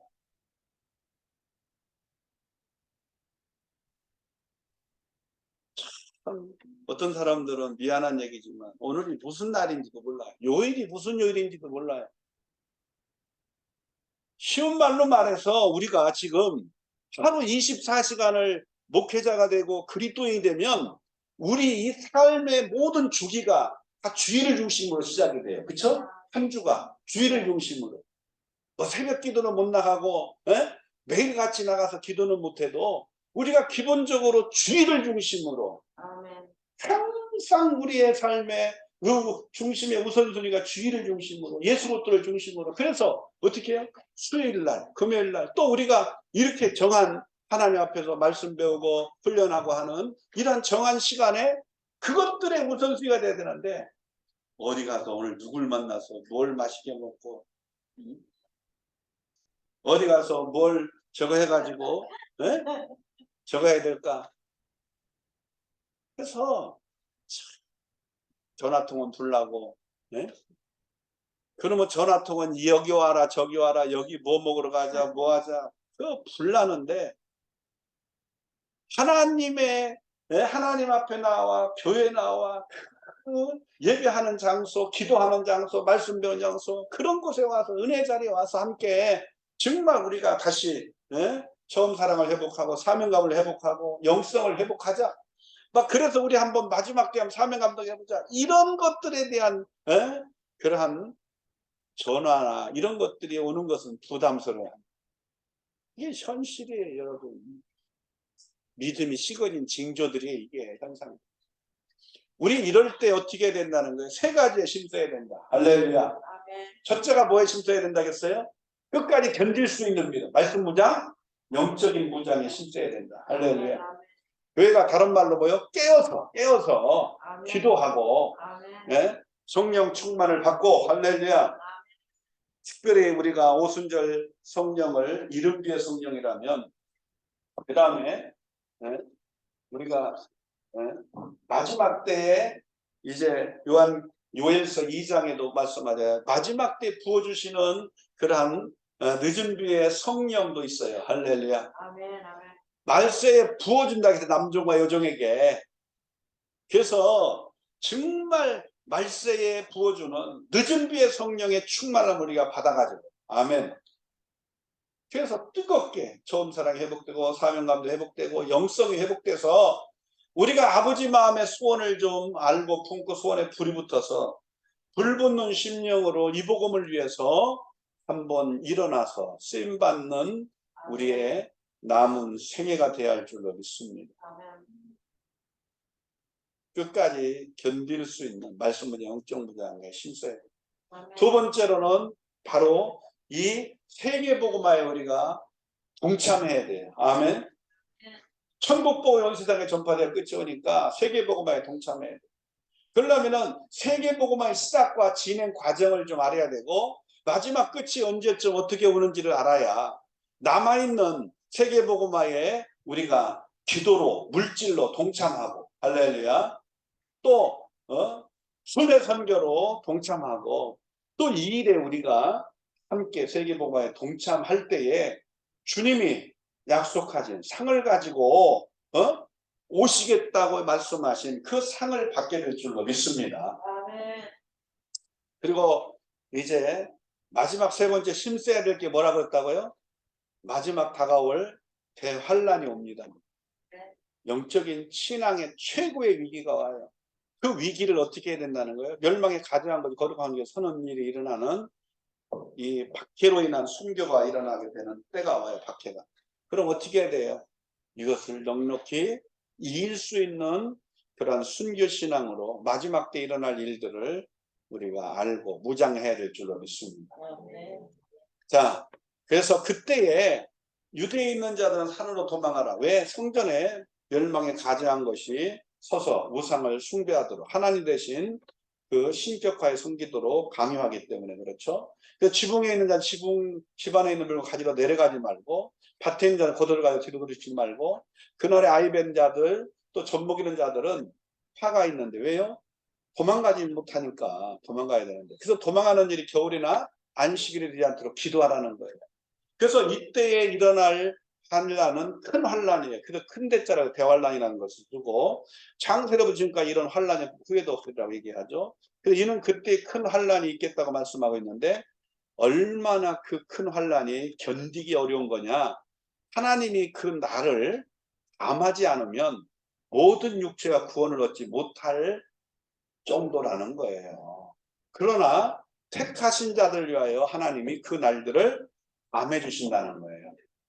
이길 수 있는 힘을 주고 감당할 수 없는 것은 피할 길을 열어준다. 할렐루야.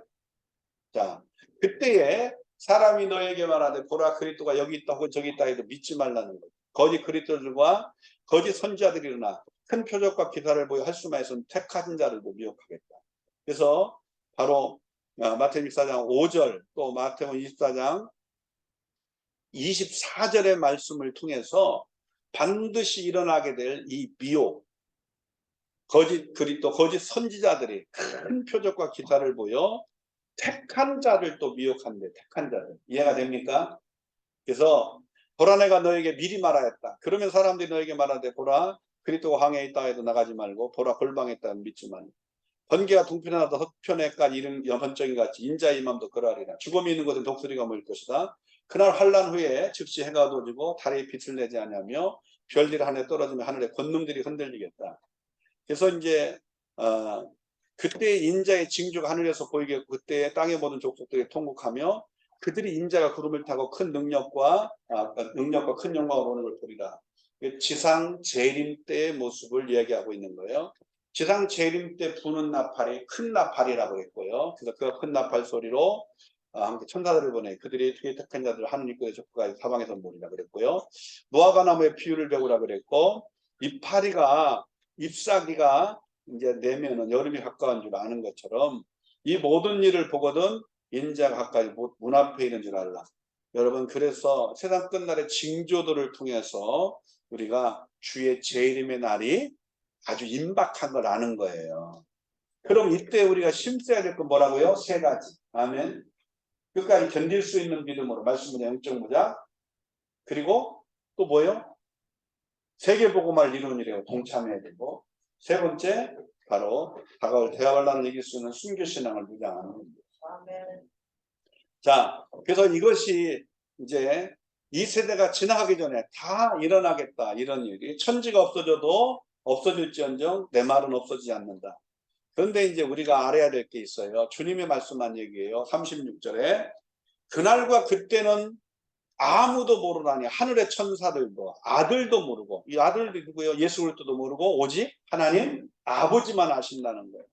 그래서 우리가 예수님이 몇 년 배를 외친 날 몇 시에 몇 년도에 온다 이런 얘기들은요 헛된 것들이에요. 거짓말이에요. 이해가 됩니까?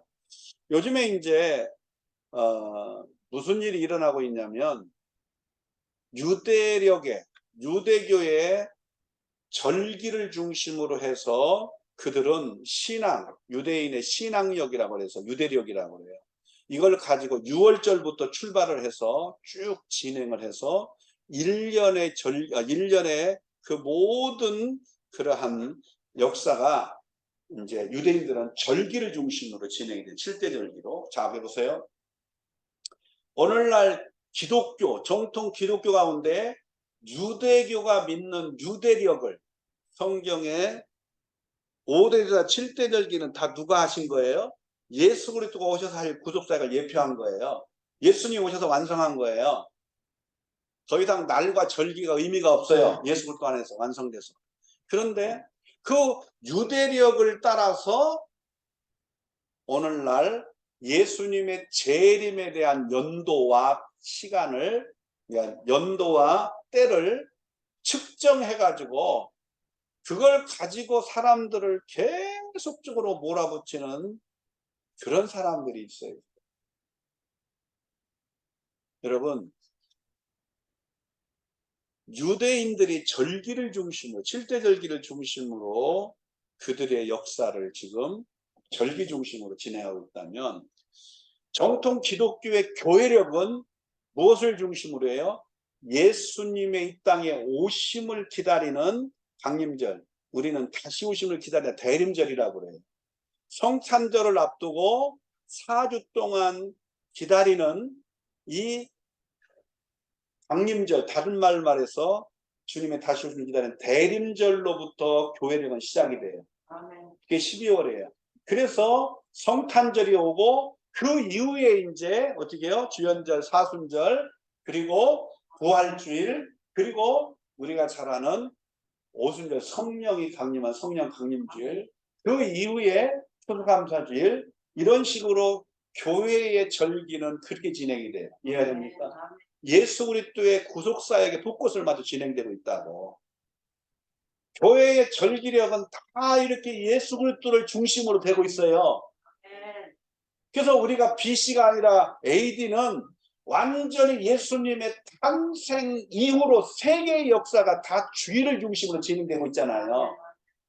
이것처럼 기독교는요, 다 예수님의 이 땅에 오심을 기다리는 강림절, 다시 오심을 기다리는 대림절로부터 시작해서 성탄절로 해서 이렇게 쫙 시작이 돼요. 그래서 기독교의 교회의 절기의 1년의 시작은 언제부터 되느냐? 사실은 12월 초부터 시작이 되는 거예요. 11월 달 추수감사절까지가 한 해의 회기가 끝나요. 교회의 역은. 그리고 12월부터 새로운 해가 시작이 되는 거예요. 이해됩니까? 그래서 모든 결산, 재정에 대한 결산, 새로운 예산, 그리고 새로운 교회의 일꾼들을 세우기 위해 임명하고 하는 이 모든 것들을 12월 달에 하는 거예요. 12월 초에. 11월까지가, 이 12월부터 다음 해에 11월까지가 완전히 교회 절기력 가운데 끝이에요. 왜? 11월 셋째 주가 그래서 추수감사주일이거든요. 그런데 이런 정통 기독교 교회 안에서 교회 생활을 가르치고 그 교회 생활을 훈련하면서 오직 예수부터 중심의 삶을 살도록 가르치고 훈련하고 본을 보여야 될 목회자들이 유대교의 절기력 가지고 뭐라고 얘기해요? 주일 아니고 토요일날 안식일을 지켜야 된다. 이딴 소리나 하고 앉았고, 이 목사님들 중에 지금 오늘날 계시록에 대한 잘못된 종말론을 해석하고 강조하는 목사들 중에 안식일을 지켜야 된다는 거예요. 그럼 유대교 가야지 처리 이스라엘로. 그런데도 거기에 목사들이 홀랑 빠져가지고 생전 신학교에서도 성경을 배우는 데서도 한 번도 못 들어본 얘기가 저 사람이 어디서 왔냐? 미국에서 왔다. 나보다도 훨씬 많이 배웠으니까 저 사람이 더 유명하니까 저 사람 말을 따라야 된다. 이게요. 아, 왜 지금 제7일 안식일 재림교가 안식일 아시죠? 그 안식일이 왜 이단이라고 정죄가 된 거예요? 안식일 때문에 그런 거 아니에요. 주일이 아니고 안식일 지킨다고. 이해가 됩니까? 네. 그것이 지금 정통 기독교 안에서 정죄가 돼서 안식일교가 완전히 지금 이단인 것을 너무나 잘 알고 있잖아요. 그런데 지금 안식일을 지켜야 된다는 거예요. 그런 사람들이 다 하나같이 요한계시록의 말씀을 해석하는 방법으로 그것들을 제안해서 이 유대교의 교회력을 갖고 유대교회력을 갖고 그걸 절기를 중심으로 해서 환산해서 날짜를 계산하고 그래가지고 뭐 몇 년 뒤에 예수님 재림한다고 난리치고 난리가 났어요.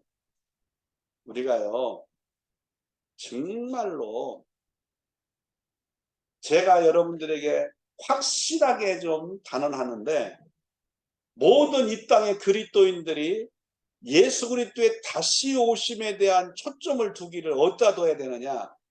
복음에다 두기를 바랍니다. 아멘. 천국 복음이 온 세상에 전파돼야 끝이 온다고 했잖아요. 거기에 좀 초점을 맞춰서 거기에 초점을 맞춰서 잘못된 종말론처럼 시한부적으로 몇 년별 며칠 날 몇 시에 온다. 우리가 뭐 대한민국은 이미 92년 10월 28일 날 뭐 한창 시한부 종말론 때문에 난리가 났었잖아요. 우리는 그런 경험들이 있는데도 불구하고 아직도 그 성경을 그렇게 해석하고 마지막 종말의 그 종말론들을 그렇게 해석하는 사람들의 말이 기식과에 배워왔던 거하고 좀 다르다 보니까 그걸 그대로 받아들여 갖고 거기에 속아서 끌려가고 있는 그러한 목회자들도 너무 많고 지금 아주 그냥 너무나 혼잡해 있어요. 여러분 이런 때에 우리가 왜 지금 이 순회선교사 훈련학교에서 정말 이 퍼스펙티브스라고 하는 세계 기독교 선교관에 대한 부분의 관점을 우리가 열어가기 위한 이 훈련에서 가장 핵심에 두는 게 뭐예요? 복음입니다. 예수 그리스도의 복음. 천국 복음이 온 세상에 전파되어 끝이 온다고 하는 예수님의 말씀을 토대로 이러한 징조 현상들은 많이 있지만 그 가운데 우리가 정말 마지막 때 깨어서 무장해가지고 오직 이 세계복음화에 동참해서 이 땅끝까지 복음이 증거됨으로 끝이 오기 때문에 할렐루야 그 일에 힘써야지 오늘 마지막 때 종말을 준비한다고 다 복음을 전하는 일들은 다 사명감은 다 제껴놓고 앉아서 신부단장이나 한다고 또 도피처에 간다고 피난처에 간다고 그렇게 해서 완전히 복음을 전하는 사명을 다 상실해버리고 지금 사람들이 개인의 신앙생활에 집중하도록 만들고 있어요. 교회가요 지금은 깨어서 기도하고 무장해가지고 이 복음을 전하는 일에 힘써야 될 때가 온 줄로 믿습니다. 아멘. 그것이 결국 어떻게 이 복음을 위해서 충성하는 자가 되고 그 믿음이 이 복음 때문에 죽음의 자리까지 들어갈 수 있는 순교신앙이 되는 거예요. 할렐루야. 한 가지만 더 얘기 나온 김에 시한부 종말론자들이 대한민국 안에서 그 날과 그때 몇 년, 몇 월, 며칠 날 몇 시에 온다고 하는 해석적인 내용들이 많이 있었어요. 지금도 있고요. 아까 얘기한 유대력에 따라서 해석하는 사람들. 근데 여러분 그들이 다 그렇게 해석함으로 강조하는 게 뭔가를 아셔야 돼요. 그들이 강조하는 게 만약에 그들이 강조하는 게 그러니까 우리가 교회가 깨어서 정말 기도하고 무장해서 이 세계복음화를 이루는 일에 동참해야 된다. 복음을 전하는 일에 힘써야 된다. 이렇다면은 그래도 어떻게 되든 간에 그래도 초점을 맞아간다고 보는 건데 그게 아니고 그러니까 어느 특별한 예비처에 어떠한 특별한 피난처에 모여가지고 거기서 함께 신앙의 준비를 해야 된다. 그것이 국내 또 해외 예비처라고 해외 피난처라고 그렇게 해서 많은 그리스도인들을 모집하는 광고를 내고 있는 게 또 많아요. 대표적으로 우리나라에서 미국에서 들어왔던 이 종말론을 갖고 들어와갖고 현혹시키는 사람들 중에 우리나라가 아니고 외국의 남미 쪽에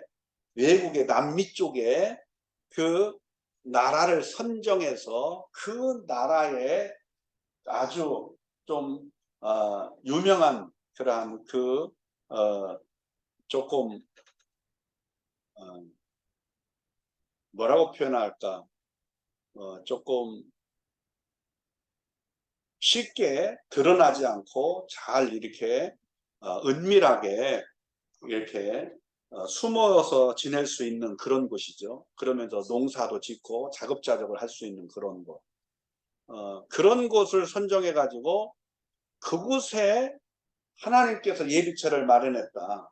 그래서 전 세계적으로 세 군데 예비처를 이제 그 사람들은 해석하고 강조하면서 뭐라고 얘기하냐면, 그 예비처로 가기 위해서 대한민국에 집 팔고, 예? 땅 팔고 이민을 거기로 가야 된다. 여러분, 주님이 가실 때는 전 세계적으로 이런 일이 일어나는데, 팬데믹 경험을 봤잖아요. 특별한 나라 어디 가면은 감염이 안 돼요? 특별한 나라가 따로 있어요? 전 세계적으로 어디든지 다 한꺼번에 휩쓸잖아요. 마지막 때 일어날 일도 마찬가지예요. 여러분, 산속에 도망가고 숨는다고 해서 그곳에서 앉아가지고 뭐 작업자도 한다고 해서 다 먹고 살고 그런 어려움을 안 당해요? 말도 안 되는 소리 하고 있어요. 오히려 우리의 신앙은 이런 어려움이 와도 정말 이 마지막 때 시대적 사명, 이 세계복음을 이루어가는 일에, 복음을 전하는 일에 우리가 목숨 걸고 힘쓰는 신앙이 돼야 돼요. 아멘. 그래서 이것을 맞서 싸우는 신앙이 돼야지, 그저 도망가가지고 앉아서 피난처에 가고 예비처에 가서 속 편하게 그런 어려움이 세상적으로 세계적으로 어려움이 와도 우리는 전혀 어려움 안 당하고 그렇게 눌러라 하면서 편안하게 살다 갈 거다. 말이 되는 소리입니까? 이번에 여러분들이 전 세계적으로 왜 사회적 재앙이 경제적 침체로, 아니 먼 나라에 지금 지구 반대편에 아르헨티나 저기 그 우크라이나하고 지금 러시아하고 싸움이 났는데, 전쟁이 났는데, 왜 우리가 지금 경제적인 어려움을 겪고 이 남방에 폭탄을 맞아갖고 이렇게 힘들고 어렵게 돼야 되는 이유가 뭐예요? 지금은 모든 지구촌이 다 세계화예요. 세계화. 다 연결돼 있어. 이해가 됩니까? 정치적으로, 사회적으로, 경제적으로 모든 것들이 다 연결돼 있어. 종교적으로까지. 그렇기 때문에 지금은요, 예수 그리스도 안이 최고의 피난처입니다. 아멘. 할렐루야. 예수 그리스도 안에서 우리가 정말 말씀 무장, 영성으로 무장되는 신앙이 되고, 우리의 신앙이 어려움이 온다고 도망가는 게 아니라 그 어려운 환난이 온다고 도망가는 게 환난을 이길 수 있는 신앙으로 가야 돼요. 그러면서 우리가 마지막 해야 할 이 사명이 뭐예요? 복음을 전하는 거예요. 할렐루야. 그래서 그때는 바로 예수님 말씀한 마지막 때 세상 끝날에 정말 주의 재림 임박한 그때 일어날 일은 노아의 때와 같이 인자의 마음도 그렇게 된다고 하는데, 노아의 때가 뭐예요? 홍수전에 노아가 방주에 들어간 날까지 사람들이 먹고 마시고 시집가고 장가가고 잘 들어봐요. 더 중요한 건 노세 때도 그렇죠. 그렇죠? 그래서 이것을 요돌게 팔고라고 해요. 팔고. 고스톱을 좋아해가지고 먹고 마시고 시집가고 장가가고, 그 다음에 심고 거두고, 그 다음에 뭐요? 그것들을 팔고 사고, 심고 거두고 팔고 사고 먹고 마시고 시집가고 장가가고 팔고, 이해가 돼요? 그런 것은 전부 다 육신 중심의 신앙이에요. 그렇죠? 육신 중심의 생활이고, 이것을 알아라는 것이 아니라 우리가 어디에 우선순위를 두고 어디에 중점을 둔, 누구를 중점을 둔 신앙생활이 돼야 되냐 이거예요. 육신의 안일함과 편안함을 추구할 때, 육신적으로 안일하다 편안할 때 이 땅에 예수 그리스도가 도적같이 오신다니까. 그래서 홍수가 날 그들을 다 멸하니까 깨닫지 못한 인자의 마음도 이와 같으리라. 그때 두 사람이 밭에서 한 사람 데리고 한 사람 버려둠을 당한다. 두 여자가 맷돌질을 하다가 한 사람은 데리고 한 사람은 버려둠을 당한다. 그러니까 중요한 것은요, 반드시 일어난 일은 일어날 것이고 반드시 올라갈 자가 있고 남겨질 자가 있다. 그 노래는 뭐예요? 깨어 준비해야 된 자는, 승리한 자는 첫째 부활에 동참하고 혼인잔치에 참여하는 것이고, 깨어있지 못하고 육신적 안일함과 편안함을 향한 영적인 잠에 빠져 있거나 영적으로 죽어있는 자는 결국은 멸망하는 거예요. 그러므로 어떻게 하라고요? 깨어있으라. 어느 너 주관이 맞는지 너희가 알지 못합니다. 너희도 아는 바니 만일 집주인이 도둑이 어느 시간에 올 줄 알았더라면 깨어있어. 그 집을 뚫지 못하게 하시리라. 이러므로 너희도 준비하고 있어라. 깨어서 뭐 하라는 거예요? 준비하고 있어라. 생각지 않은 때 인자가 오리라. 그러면 준비를 어떻게 해야 되느냐? 충성되고 지혜 있는 종이 되어 주인에게 그 집 사람들 맡아 때를 따라 양식을 나눌 자가 누구냐는 거예요. 때를 따라. 여러분, 이 시대의 교회는요, 전도하고 양육하는 정도만이 아니고 기초생활, 다시 말해서 기초적인 신앙생활을 하는 것으로 만족하는 게 아니라 그저 육신적 안일함과 편안함 속에서 그저 하나님 앞에 예배드리고 복받고 편안한 삶을 사는 거에 중점을 두는 게 아니라 이제는 주와 및 복음을 위해 고난받기를 즐겨할 수 있는 믿음이 돼야 돼요. 아멘. 성숙한 믿음으로 나가야 됩니다. 환난을 두려워하고 환난이 없기를 위해 기도하는 게 아니라 환난을 내가 맞서 싸워 이길 수 있는 신앙이 돼야 돼요. 환난한 내게 오나 내가 오히려 그것을 내가 이기겠다. 할렐루야. 오히려 우리가요 정말 때를 따라서 양식을 나눌 자가 필요한데 거짓 선지자들은 맨날 얘기해요. 이렇게 해야 복받아. 이렇게 해야 잘돼. 이렇게 하면 정말 모든 것이 모두가 다 유익하고 편안해. 여러분, 근데 성경은 이렇게 말해요. 정말 영적인 복을 받고 하나님의 자녀가 된 자들은요, 예수 그리스도의 마음을 품고 배워가면서 자기 십자가를 지고 이 복음을 전하는 사명을 감당하는 거예요. 주와 및 복음을 위해 고난받기를 즐겨하는 자예요. 예수 그리스도의 이름 때문에 뭐요? 핍박받기를 즐겨할 수 있는 믿음이 성숙한 믿음이에요. 복음 때문에 죽음의 자리에까지 들어갈 수 있는 믿음이, 불 속에 들어갈 수 있는 믿음이에요. 예수 그리스도의 영성으로 충만한 사람은요, 아버지 마음의 소원에 불이 붙으면 정말 이 복음 때문에 죽음의 자리까지도 들어갈 수 있어요. 아멘. 제가 이제 신학생 때 가장 크게 제 안에 복음의 불, 전도에 대한 이 뜨거운 복음 전도의 불이 타오르게 했던 그 동기가 됐던 그러한 책이 하나 있었는데, 그게 뭐냐면 시베리아의 불꽃이라는 책입니다. 러시아, 구소련이죠. 구소련에서 공산주의였을 때 그 구소련에서 기독교인들이 몰래 신앙생활을 하고, 또 거기는 당시에 중국도 마찬가지지만 특별히 구소련에 이제 영토가 많았잖아요. 영토가 많은 거기 때문에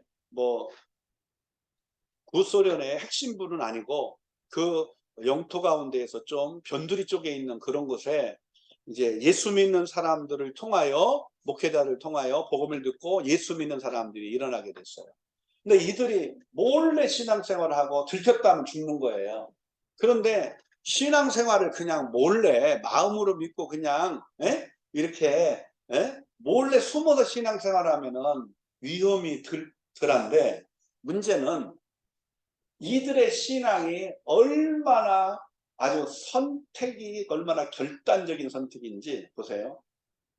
세례를 안 받으면 신앙이 가짜다라고 생각합니다.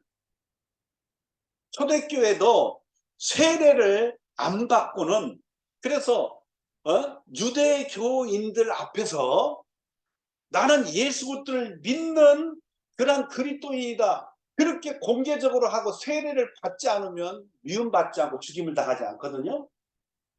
근데 세례를 안 받으면 죽은 신앙이라고 생각하는, 그러니까 생명이 있는 신앙이 되려면 뭘 받아야 돼요? 세례를 받아야 돼요. 근데 그 추운 겨울에 세례를 어디 가서 받아요? 강에 가서 받는 거예요. 강에 가서. 강에 가가지고 강이 다 얼어요. 어마어마 추워갖고 다 얼어요. 그럼 가서 세례를 주는 사람이 아무 때나 올 수 없으니까 미리 몇 개월 동안 공지를 해갖고 어마어마한 거리에 있는 사람들이 며칠씩 산을 넘고, 왜냐하면 정상적으로 오면 안 되니까 원래 낮에는 숨고 밤에 이동하고, 그래서 막 그 눈 덮인 산을 넘어가지고 며칠씩 해가지고 그 세례받는 장소로 모이는 거예요. 거기 있는 그 세례를 주는 목회자는 러시아 사람이 아니죠. 그 구소련 사람이 아니죠. 외부에서 온 거예요. 유럽에서. 근데 그 사람들이 세례를 받기 위해서 그 강을 깨는 거예요. 깨고 물로 뿌리는 게 아니에요. 약식 세례가 아니라 물속에다 담그는 침례를 하는 거예요. 그 깨고 그 속에 들어가가지고 같이 세례 주는 목회자하고 세례 받는 사람하고 같이 물속에 퐁당 들어갔다가 나오면서 그 막 감격, 기쁨, 나 이제 막 정말 생명을 얻었다. 나는 이제 생명을 가진 그리스도인이다. 그러면서 막 그 감격 속에서 그 세례 하나 받기 위해서 난리를 쳐 목숨 거는 거죠. 근데 이제 문제는 뭐냐면 시베리아 불꽃이라는 그 책은 소설도 아니고요. 그 현장에서 세례를 받고 그 현장에 있다가 죽음의 위기에서 벗어나 가지고 결국은 망명해서 나중에 특별하게 하나님 은혜로 목숨을 부지한 사람이 그때 있었던 일들을 실제 경험한 것들을 책으로 쓴 거예요. 안증식과 같은 거. 작은 소책자인데 거기에 보면은요. 그걸 이 KGB라고 그래서 미국의 그 미국의 CIA가 있다면 이제 구소련은 KGB가 있는데 아주 굉장히 정보망이 탁월해요. 어마어마하게. 그것이 아니면 통제를 못하니까. 그런데 이미 다 정보를 알고 세례를 받을 때, 다 모여가지고 세례를 받을 때에 한 사람만 받고 나머지 안 받으면 적용이 안 돼요. 제목이. 그러니까 어떻게 돼요? 다 받을 때까지 기다리는 거예요. 이해가 돼요? 거기 모인 사람이 다 세례를 받을 때까지 다 몰래 그것을 와가지고 포위하고 있는 거예요. 못 받으면. 그리고 세례를 다 받고 나면 와가지고 총 갖다 들이대고 이제 네가 분명히 세례를 받는 거 봤다 이거예요. 그러니까 네가 이제라도 예수 그리스도를 안 믿겠다고 부인만 하면 살려주겠다. 안 그러면 넌 오늘 처형당한다. 그러면 세례 하나 받고서 지금 뭐 하는 거예요? 지금 총살당하는 거예요. 그 세례 하나 받고 총살당하는 것 때문에 와 있는 거예요 지금. 그런 상황에서도 얼마나 그 신앙의 생명에 대한 확신이 뜨거운지 아무도 부인 안 하는. 그래갖고 그대로 서가지고 다 에워싸고 있기 때문에 그대로 총살을. 그러한 일들이 한두 번이 아니라 비일비재하게 어마어마하게 일어나는데 이런 것들이 막 불꽃처럼 타오르는 그 시베리아의 불꽃이에요. 책 이름이. 제가 막 그것을 읽으면서 그 신학생 때 그걸 읽으면서 막 이게 불이 탄 거예요. 아, 정말 하나님의 그 은혜를 입은 자들의 마음 가운데 이 간절한 소원의 불이 타면 어떻게 돼요? 그렇게 죽음이 기다리고 있는데도 어떻게 해요? 총뿌리가 무섭지 않고 그 죽음이 두렵지 않으니까 생명을 얻기 위한 믿음의 선택으로 세례를 받기 위해서 와가지고 세례를 받고 나면 죽고 그런 가운데에서 또 어떤 사람들은 끌려가가지고 어떻게 해요? 감옥에 가. 어마어마하게 고생해요.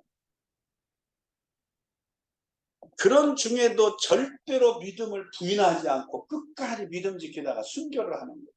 막 그런 사람들 얘기를 들으면서 막 그 글을 읽으면서 막 이게 불타오르는데 그들은 그런 중에도 이 복음의 능력을 가지고 복음의 영광 가운데서 막 확신 속에서 막 이러고 있는데 우리는 지금 너무 안일하게 신앙생활. 그것이 제게 굉장히 복음전도의 불을 하나님께서 붙이게 되는 그런 것이. 그래서 제가 사명자들을 훈련하면서 정말 이 책을 많이 권면을 해서 의무적으로 필독서로 읽기도 하고 뭐 신학교에서도 마찬가지로 그랬는데요. 워낙 지금은 뭐 선교에 대한 관점에서는 워낙 많은 선교사들, 그 많은 이제 개신교 우리 기독교 선교사들의 그러한 현장에서 복음을 위해서 참으로 헌신하고 또 죽음의 위기 가운데서도 이 선교하는 일을 위해서 불이 붙어서 사역하던 것들의 책들이 너무 많잖아요, 지금. 그죠? 그렇기 때문에 지금은 뭐 솔직한 얘기로 몰라서 은혜를 못 받는 게 아니고 마음이 없는 거예요, 마음. 뭐가 없다고요? 마음에 품은 것이 너무 육신적이고 세상적이고 물질적인 것에만 마음에 품어져 있으면 문제가 심각하고. 그래서 여러분들 오늘 정말 때를 따라 양식을 가진 자가 되기를 바랍니다. 그래서 이 교회가요 양육 중심만이 아니라 우리의 신앙의 그러한 유익만을 위한 것이 아니라 육신적 삶의 풍요로움만이 아니라 이제야말로 이 복음을 전하는 일을 위해서 뜨겁게 이렇게 처음 사랑의 그러한 기쁨과 감격들이 회복되고 할렐루야 사명감이 회복되고 영성이 회복되는 일을 위해서 또 선교하는 교회로서 우리가 선교 훈련을 하는 그러한 교회로서 이 복음을 위해서 헌신하고 충성할 수 있도록 훈련하는 것이 필요한 줄로 믿습니다. 주인이 올 때 그 종이 이렇게 하는 걸 보면 그 종이 복이 있다고 말하죠. 진짜 복이 세상에서 그렇게 율법을 따라 이렇게 함으로 복을 받는다 이런 게 아니라 정말 복음을 위해서 헌신하고 충성하다가 진정으로 주님이 이 땅에 다시 오를 때 가지고 오는 상을 받는 저와 여러분 되기를 바랍니다. 자, 이렇게 해서 이제 오늘 말씀은 주의 임하심에 세상 끝에 모든 징조가 있다? 바로 미혹이 있고 난리와 날숨은 끝이 아니라는 거예요. 너희는 두려워하지 말고 이런 것들은 재난의 시작이다. 그리고 영적 위기가 온다고 했어요. 그러니까 첫째가 미혹, 두 번째가 사회적 재앙, 그리고 세 번째가 영적 위기예요. 환난에 넘겨주고 죽이고 미움받고 사랑에 식어진다고 했어요. 그러나 어떻게 우리는 끝까지 견디는 자의 신앙이 되어야 할 줄로 믿습니다. 그럼 말씀 무장, 영적 무장이 되어야 할 줄로 믿습니다. 그러면서 이제 어떻게 해야 된다는 거예요? 참으로 이런 가운데 주님의 재림이 임박한 때임을 알고 이런 일이 나면 주의 재림이 임박한 때임을 알고 깨어서 천국 복음 현상이 전파되어 끝이 온다는 사실을 믿고 아멘. 이건 누구의 말씀이요? 예수 그리스도의 말씀이요. 이 사실을 믿고 우리가 이 복음을 위하여 참으로 뜨겁게 다시 한번 헌신하는 저와 여러분 되어야 될 줄로 믿습니다. 그래서 오늘 말씀에 이 마태복음 24장의 핵심 구절이 이거예요. 천국 복음 모든 민족의 증거되게 온 세상에 전파되는 그지야 끝이 오리라. 마태복음 24장 14절에 이 말씀이에요. 여러분 이제 우리가 그 어떤 것으로 인하여 사람들이 막 요동하고 흔들리고 우리들 막 혼동하고 그렇게 아무리 얘기해도 우리는 이제부터 정말 우리의 마음의 중심에 그 하나님의 구속사의 관점에서 예수 그리스도를 중심으로 이 복음에 초점을 맞춰가지고 할렐루야 천국 복음이 온 세상에 전파되어 끝이 오는 걸 알고 우리가 다른 것들에 흔들리고 요동하고 미혹되지 말고 오히려 이제 우리가 깨어서 기도하고 무장해서 이 복음을 위한 헌신이 불같이 일어나기로 주의 이름으로 축복합니다. 할렐루야. 그래서 마지막 때를 향하여 가고 있는데요. 마지막 때니까 이것을 예비하기 위하여 교회가 마지막 때 시대적 사명을 감당할 수 있는 준비가 되어야 된다. 그래서 결론적인 얘기를 하고 마칩니다. 여기 보세요. 시대적 사명을 감당하기 위한 준비. 그 준비 가운데에서 우리가 중요한 게 있어요. 첫째, 내가 누구인가를 알아야 되는. 하나님이 나를 쓰시기에 합당하게 준비를 시키는데 하나님이 나를 쓰시기에 합당하게 준비를 시키는데 바로 하나님이 쓰시기 위해서 만드신 나의 그릇의 모양 하나님이 내게 맡겨진 사명을 발견하고 그 사명을 따라서 감당하도록 훈련이 있네요. 아멘. 그 훈련의 기간이 있고 그리고 그 훈련의 내용들이 있는데 여기 보니까 첫째 아브라함은 믿음의 조상의 그릇으로 만들기 위해서 25년 동안 말씀 순종의 훈련을 했어요. 또 야곱은 이스라엘로 영적인 복을 가진 자가 되도록 20년 동안 훈련하되 자아폭에 훈련했고요. 요셉은 관리자로서 13년 동안 꿈을 해석하는 지혜 훈련됐고 모세는 영적 지도자로서 80년 동안 세상 지도자로 바로 왕궁에서 40년 또 영적 지도자로 그리고 광야에 40년 80년의 그러한 영적 지도자로서 훈련의 기간이 있었고 또 무엇보다도 영적 지도자는 하나님의 능력으로 사역을 하는 훈련이죠. 바울은요, 유대인에게만이 아니라 이방인에게 복음을 전하고 왕들 앞에 복음을 전하는 이 세 유형에게 복음을 전하는 그러한 사명을 받아가지고 그도 역시 13년이라는 시간 동안 잘 훈련해서 아름답게 이방인의 사도로 쓰임받기도 하고, 할렐루야. 왕들 앞에 복음을 전하기 위하여 어디까지 가요? 로마의 황제 앞에까지 갑니다. 자, 하나님이 쓰시기 위해서 만드신 나의 그릇의 모양이 있다는 것. 아멘. 여러분들이 처음 사랑은 열심을 다시 회복하면 돼요. 아멘. 우리가 사랑의 대상을 다시 선정하고 하나님을 사랑하고, 아멘, 예수부터 중심으로 이제 복음에 초점을 맞추어서 우리가 처음 열심으로 회복하면은 처음 사랑은 회복될 수 있어요. 근데 이 사명을 감당하기 위한 사명감을 어떻게 회복하겠냐 이거예요. 그건 사명을 다시 발견하고 사명을 다시 확인하고 그 사명을 감당하기 위한 헌신이 시작돼야 돼요. 아멘. 미안한 얘기인데 어떤 분들이 목사 안수 받은 거에 대해서 후회를 하는 사람들이 있어요. 목사 안수 받고 막 사역이 막 어마어마하게 열려지고 펼쳐지고 엄청나게 하나님 붙잡아 쓰실 줄 알았더니 그렇게 안 돼서 그러겠죠. 목사가 되니 사회에 나가서 돈 벌기도 힘들어요. 가면은 목사 양심에, 목사라고 안 밝혀도 목사 양심에 막 안 믿는 사람처럼 똑같이 대할 수가 없잖아. 그쵸? 목사 양심에. 그러니까 어떻게 해요? 막 내가 그냥 권도사까지만 할 걸. 목사까지 내가 목사 양심에 그래도 막 가가지고 예? 양심을 막 팔아가면서 할 수는 없고 누가 뭐라고 안 해도 스스로 자기 양심 찔러. 그러다 보니까 반대로 그 선한 양심, 하나님이 선하신 하나님이 기뻐하시는 그 선을 추구하는 양심의 기능이 자꾸 우리를 하여금 선을 쫓아가도록 만들거든요. 우리를 변화시키는 동력이에요, 이게. 아멘. 그래서 우리가 정말 목회자의 양심이 있다 보니까 거듭난 선한 양심만 아니라 목회자의 양심을 갖고 있는 말씀의 기준이 있다 보니까 그것이 기준이 돼서 함부로 막 못하는 거예요, 스스로. 얼마나 그게 감사해요. 그쵸? 근데 사람들은 그렇게 해갖고 열심히 일을 못해서 막 해야 되는데 일을. 응? 자기 이익을 위해서는 막 그렇게 해야 되는데 못해갖고 내가 이렇게 손해를 본다고. 이 무엇 때문에 그런 생각을 가질까 보니까 돈 때문에. 내가 이런 양심에 가책이 없이 양심에 찔림이 없이 그냥 마음껏 하면은 나도 좀 돈 벌 수 있겠는데 그걸 못하는 거예요. 그러니까 이것 때문에 한다는 거예요. 여러분 감사해야 돼. 거꾸로. 아멘.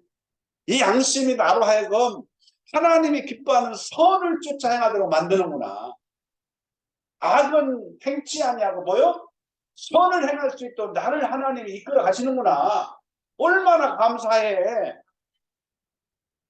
그걸 감사해야지. 거꾸로 이것 때문에 불편하고 힘들어서 목사한테 안 받을 걸 껄껄하고 있으면 되거든요. 기도 원장님 하니까 기도를 안 할 수가 없잖아. 남 보고 기도하라고 할 수도 없고. 내가 기도를 안 할 수가 없잖아. 그렇죠?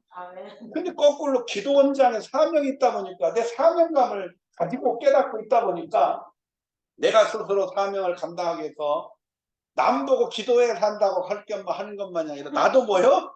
기도할 수밖에 없는 거예요. 얼마나 감사해요. 안 그랬으면 시장바닥에 아줌마가 있을 거예요. 지금.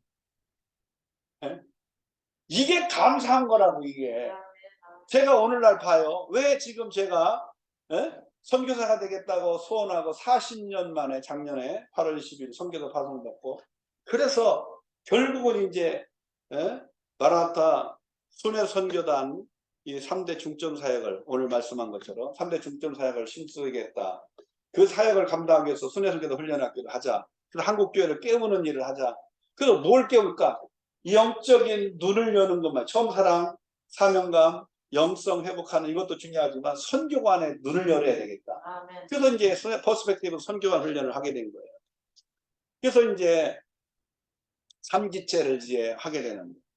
이걸 하면서 반복하고 하나님 앞에서 이걸 가지고 늘상 마음 가운데 생각하고 기도하고 이걸 준비하고 이걸 하다 보니까 뇌가 은혜가 받는 거예요.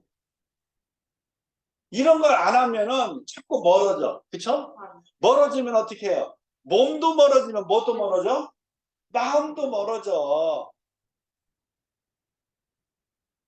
뒤집어 놓고 말하면 마음이 멀면 또 뭐요? 지리적으로도 거리가 멀어져. 여러분, 제가 24시간 요즘에는 정말 이걸 해놓고 하나님 말씀 따라 이걸 시작해놓고 지금 하여튼 24시간에 거의 이 생각이에요. 그래서 이미 뭐 오랜 시간 해왔고 다 알고 있고 여기 다 들어있고 다 하는 것들이지만 다시 그것을 어떻게 해요? 또다시 준비하고 묵상하고 이걸 어떻게 하면 더 효과적으로 할 거예요? 어떻게 하면 더 요즘에 내가 입만 열었다면 이 얘기 하니까 우리 그 함께하는 사역자들이 뭐라고 하냐면 목사님 입만 열었다 하면 맨날 그 소리만 하는데 이제는 그만해요. 그 얘기를 하는 거예요. 그 내가 어느 날 갑자기 그 얘기를 하고 하길래 듣고 가만히 생각을 해봤어요. 도대체 하나님 왜 내가 입만 열었다면 생각을 하게 되는가 봤더니 늘상 이것을 생각하고 있는 거예요. 이거 여러분 생각할 때는 그냥 뭐 앞에 나가고 그냥 찬양도 하고 기도하고 뭐 앞에 나가고 그냥 준비를 설교 한번 하고 그냥 간단하게 생각하지만 이것은요 정말 준비해야 될 게 무지하게 많아요. 이거 몇십 년 제가 지금 사명자 그 훈련 원장으로 훈련 원장으로 시작한 지가 지금 34년째예요. 그러니까 이게 89년도부터 이제 시작을 해가지고 훈련 원장으로 여지까지 사명자 사역자 순회선교사 훈련을 여지까지 해왔는데 한번 생각해 보세요. 이거요 예전에 했던 것들입니다. 예전에 있던 자료들이에요. 근데 이거요 그냥 갖고 오질 않아요. 어떤지 아세요? 저도 어젯밤부터 오늘 오기 전까지 이것을 하나 다시 열어서 순서도 바꾸고 내용도 다시 수정하고 왜? 여기에 맞춤식으로 해야 되기 때문에 그런 것들이 없는 가운데 내가 먼저 이걸 통해서 전체적으로 다시 또 돌려보면서 먼저 거기서 시뮬레이션을 통해 은혜를 받지 않고는 못 오는 거예요. 그냥 되는 게 아니라고. 근데 이게 감사한 게 그러다 보니까 내가 이것으로 내가 충만해져 가는 거예요. 그걸 내가 품고 기도하고 할렐루야. 여러분 정말 우리가 예수 그리스도 때문에 행복한 걸 믿으시기 바랍니다. 예수 그리스도를 중심으로 내가 생각하고 예수 그리스도를 중심으로 말하고 할렐루야. 예수 그리스도 때문에 살아가는 그것이 얼마나 행복한 거예요. 거기에 예수 그리스도 빼고 다른 것도 충만해봐. 입만 열었다면 맨날 그 사람 그 얘기밖에 안 난다. 그러니까 감사하게 생각하셔야 돼요. 아멘. 우리의 사명이란 뭐냐? 결국은 찬양도 예배도 기도도 뭐 말씀에 대한 것도 다 중요하지만 진짜 가장 중요한 사명은요 복음 전하는 거예요. 복음 전. 아멘. 그러면은 복음을 나가서 못 전하는데 그럼 어떻게 하냐? 내가 먼 나라까지 못 가서 전하는데 어떻게 하냐? 그래서 하나님이 복음을 전하는 것을 혼자서 입으로만 하는 게 아니라 복음은 사랑을 나누고 실천하고 전하는 방법으로 하는 거예요. 아멘. 그래서 물질로 동참하고 기도로 동참. 가지고 있는 주특기를 따라 단기 순회 선교로 동참하고. 할렐루야. 그렇게 이제 우리가 정말 그 어떤 것보다도 뭐요? 이제 하나님이 우리를 지금까지 그 부르신 모양을 만들기 위해서 훈련하고 훈련의 기간들이 다 있죠. 그리고 훈련의 내용들이 있는 것처럼 저와 여러분도 마지막 때에 정말 하나님의 사람, 하나님의 종들로서 이제 마지막 때에 목양 중심의 교회만이 아니라 선교하는 교회로, 할렐루야, 선교를 지향하는 그러한 영성 목회를 하는 목회를 하고 또 그 일에 선교하는 일에 동참하도록, 할렐루야, 복음을 전하는 일에 우리가 함께 정말 깨어서 기도하고 무장하여 동참하도록, 세계복음화 여러분들이 함께 기도로, 물질로, 그리고 은사로 함께 단기 순회 선교로 동참하도록 하나님께서 기회를 주시기 위해서 이 순회 선교다 훈련학교 퍼스펙티브로 선교한 훈련을 허락하신 줄로 믿습니다. 우리 합심해서 한번 기도하겠습니다. 우리 다 같이 한번 뜨겁게 주여 먹으려 기도합니다. 주여, 할렐루야. 아버지 하나님 감사합니다. 오늘도 하나님이 주시는 이 말씀을 다시 한번 함께하고 이 말씀을 통하여 우리가 하나님께서 원하시는 이 마지막 때에 아버지 하나님 정말 주님이 다시 우리나라 갖고 온 마지막 때에 일어날 이 세상 끝날의 징조 세 가지, 이제 아버지 하나님이여 저물어 미혹과 그리고 사회적 재앙과 그리고 영적 위기가 오지만 우리가 이럴 때 아버지 하나님 정말 깨어서 끝까지 견디는 자의 신앙이 되도록 깨어서 기도하고 무장하고 이제 아버지 세계복음화에 동참하고 아버지 하나님 무엇보다도 다가올 대열나는 이 순교신앙으로 무장한 일들을 감당하게 하시옵소서. 이를 위하여서 순회선교 훈련학교 퍼스펙티브 선교 훈련을 통하여 이제는 목양 중심의 교회만이 아니라 선교하는 교회로서 이제 맡겨진 시대적 사명을 우리가 발견하고 사명을 감당할 수 있는 준비로 새롭게 회복되는 은혜가 있게 도와 주시옵소서. 우리 주 예수 그리스도의 이름으로 감사하며 기도하옵나이다.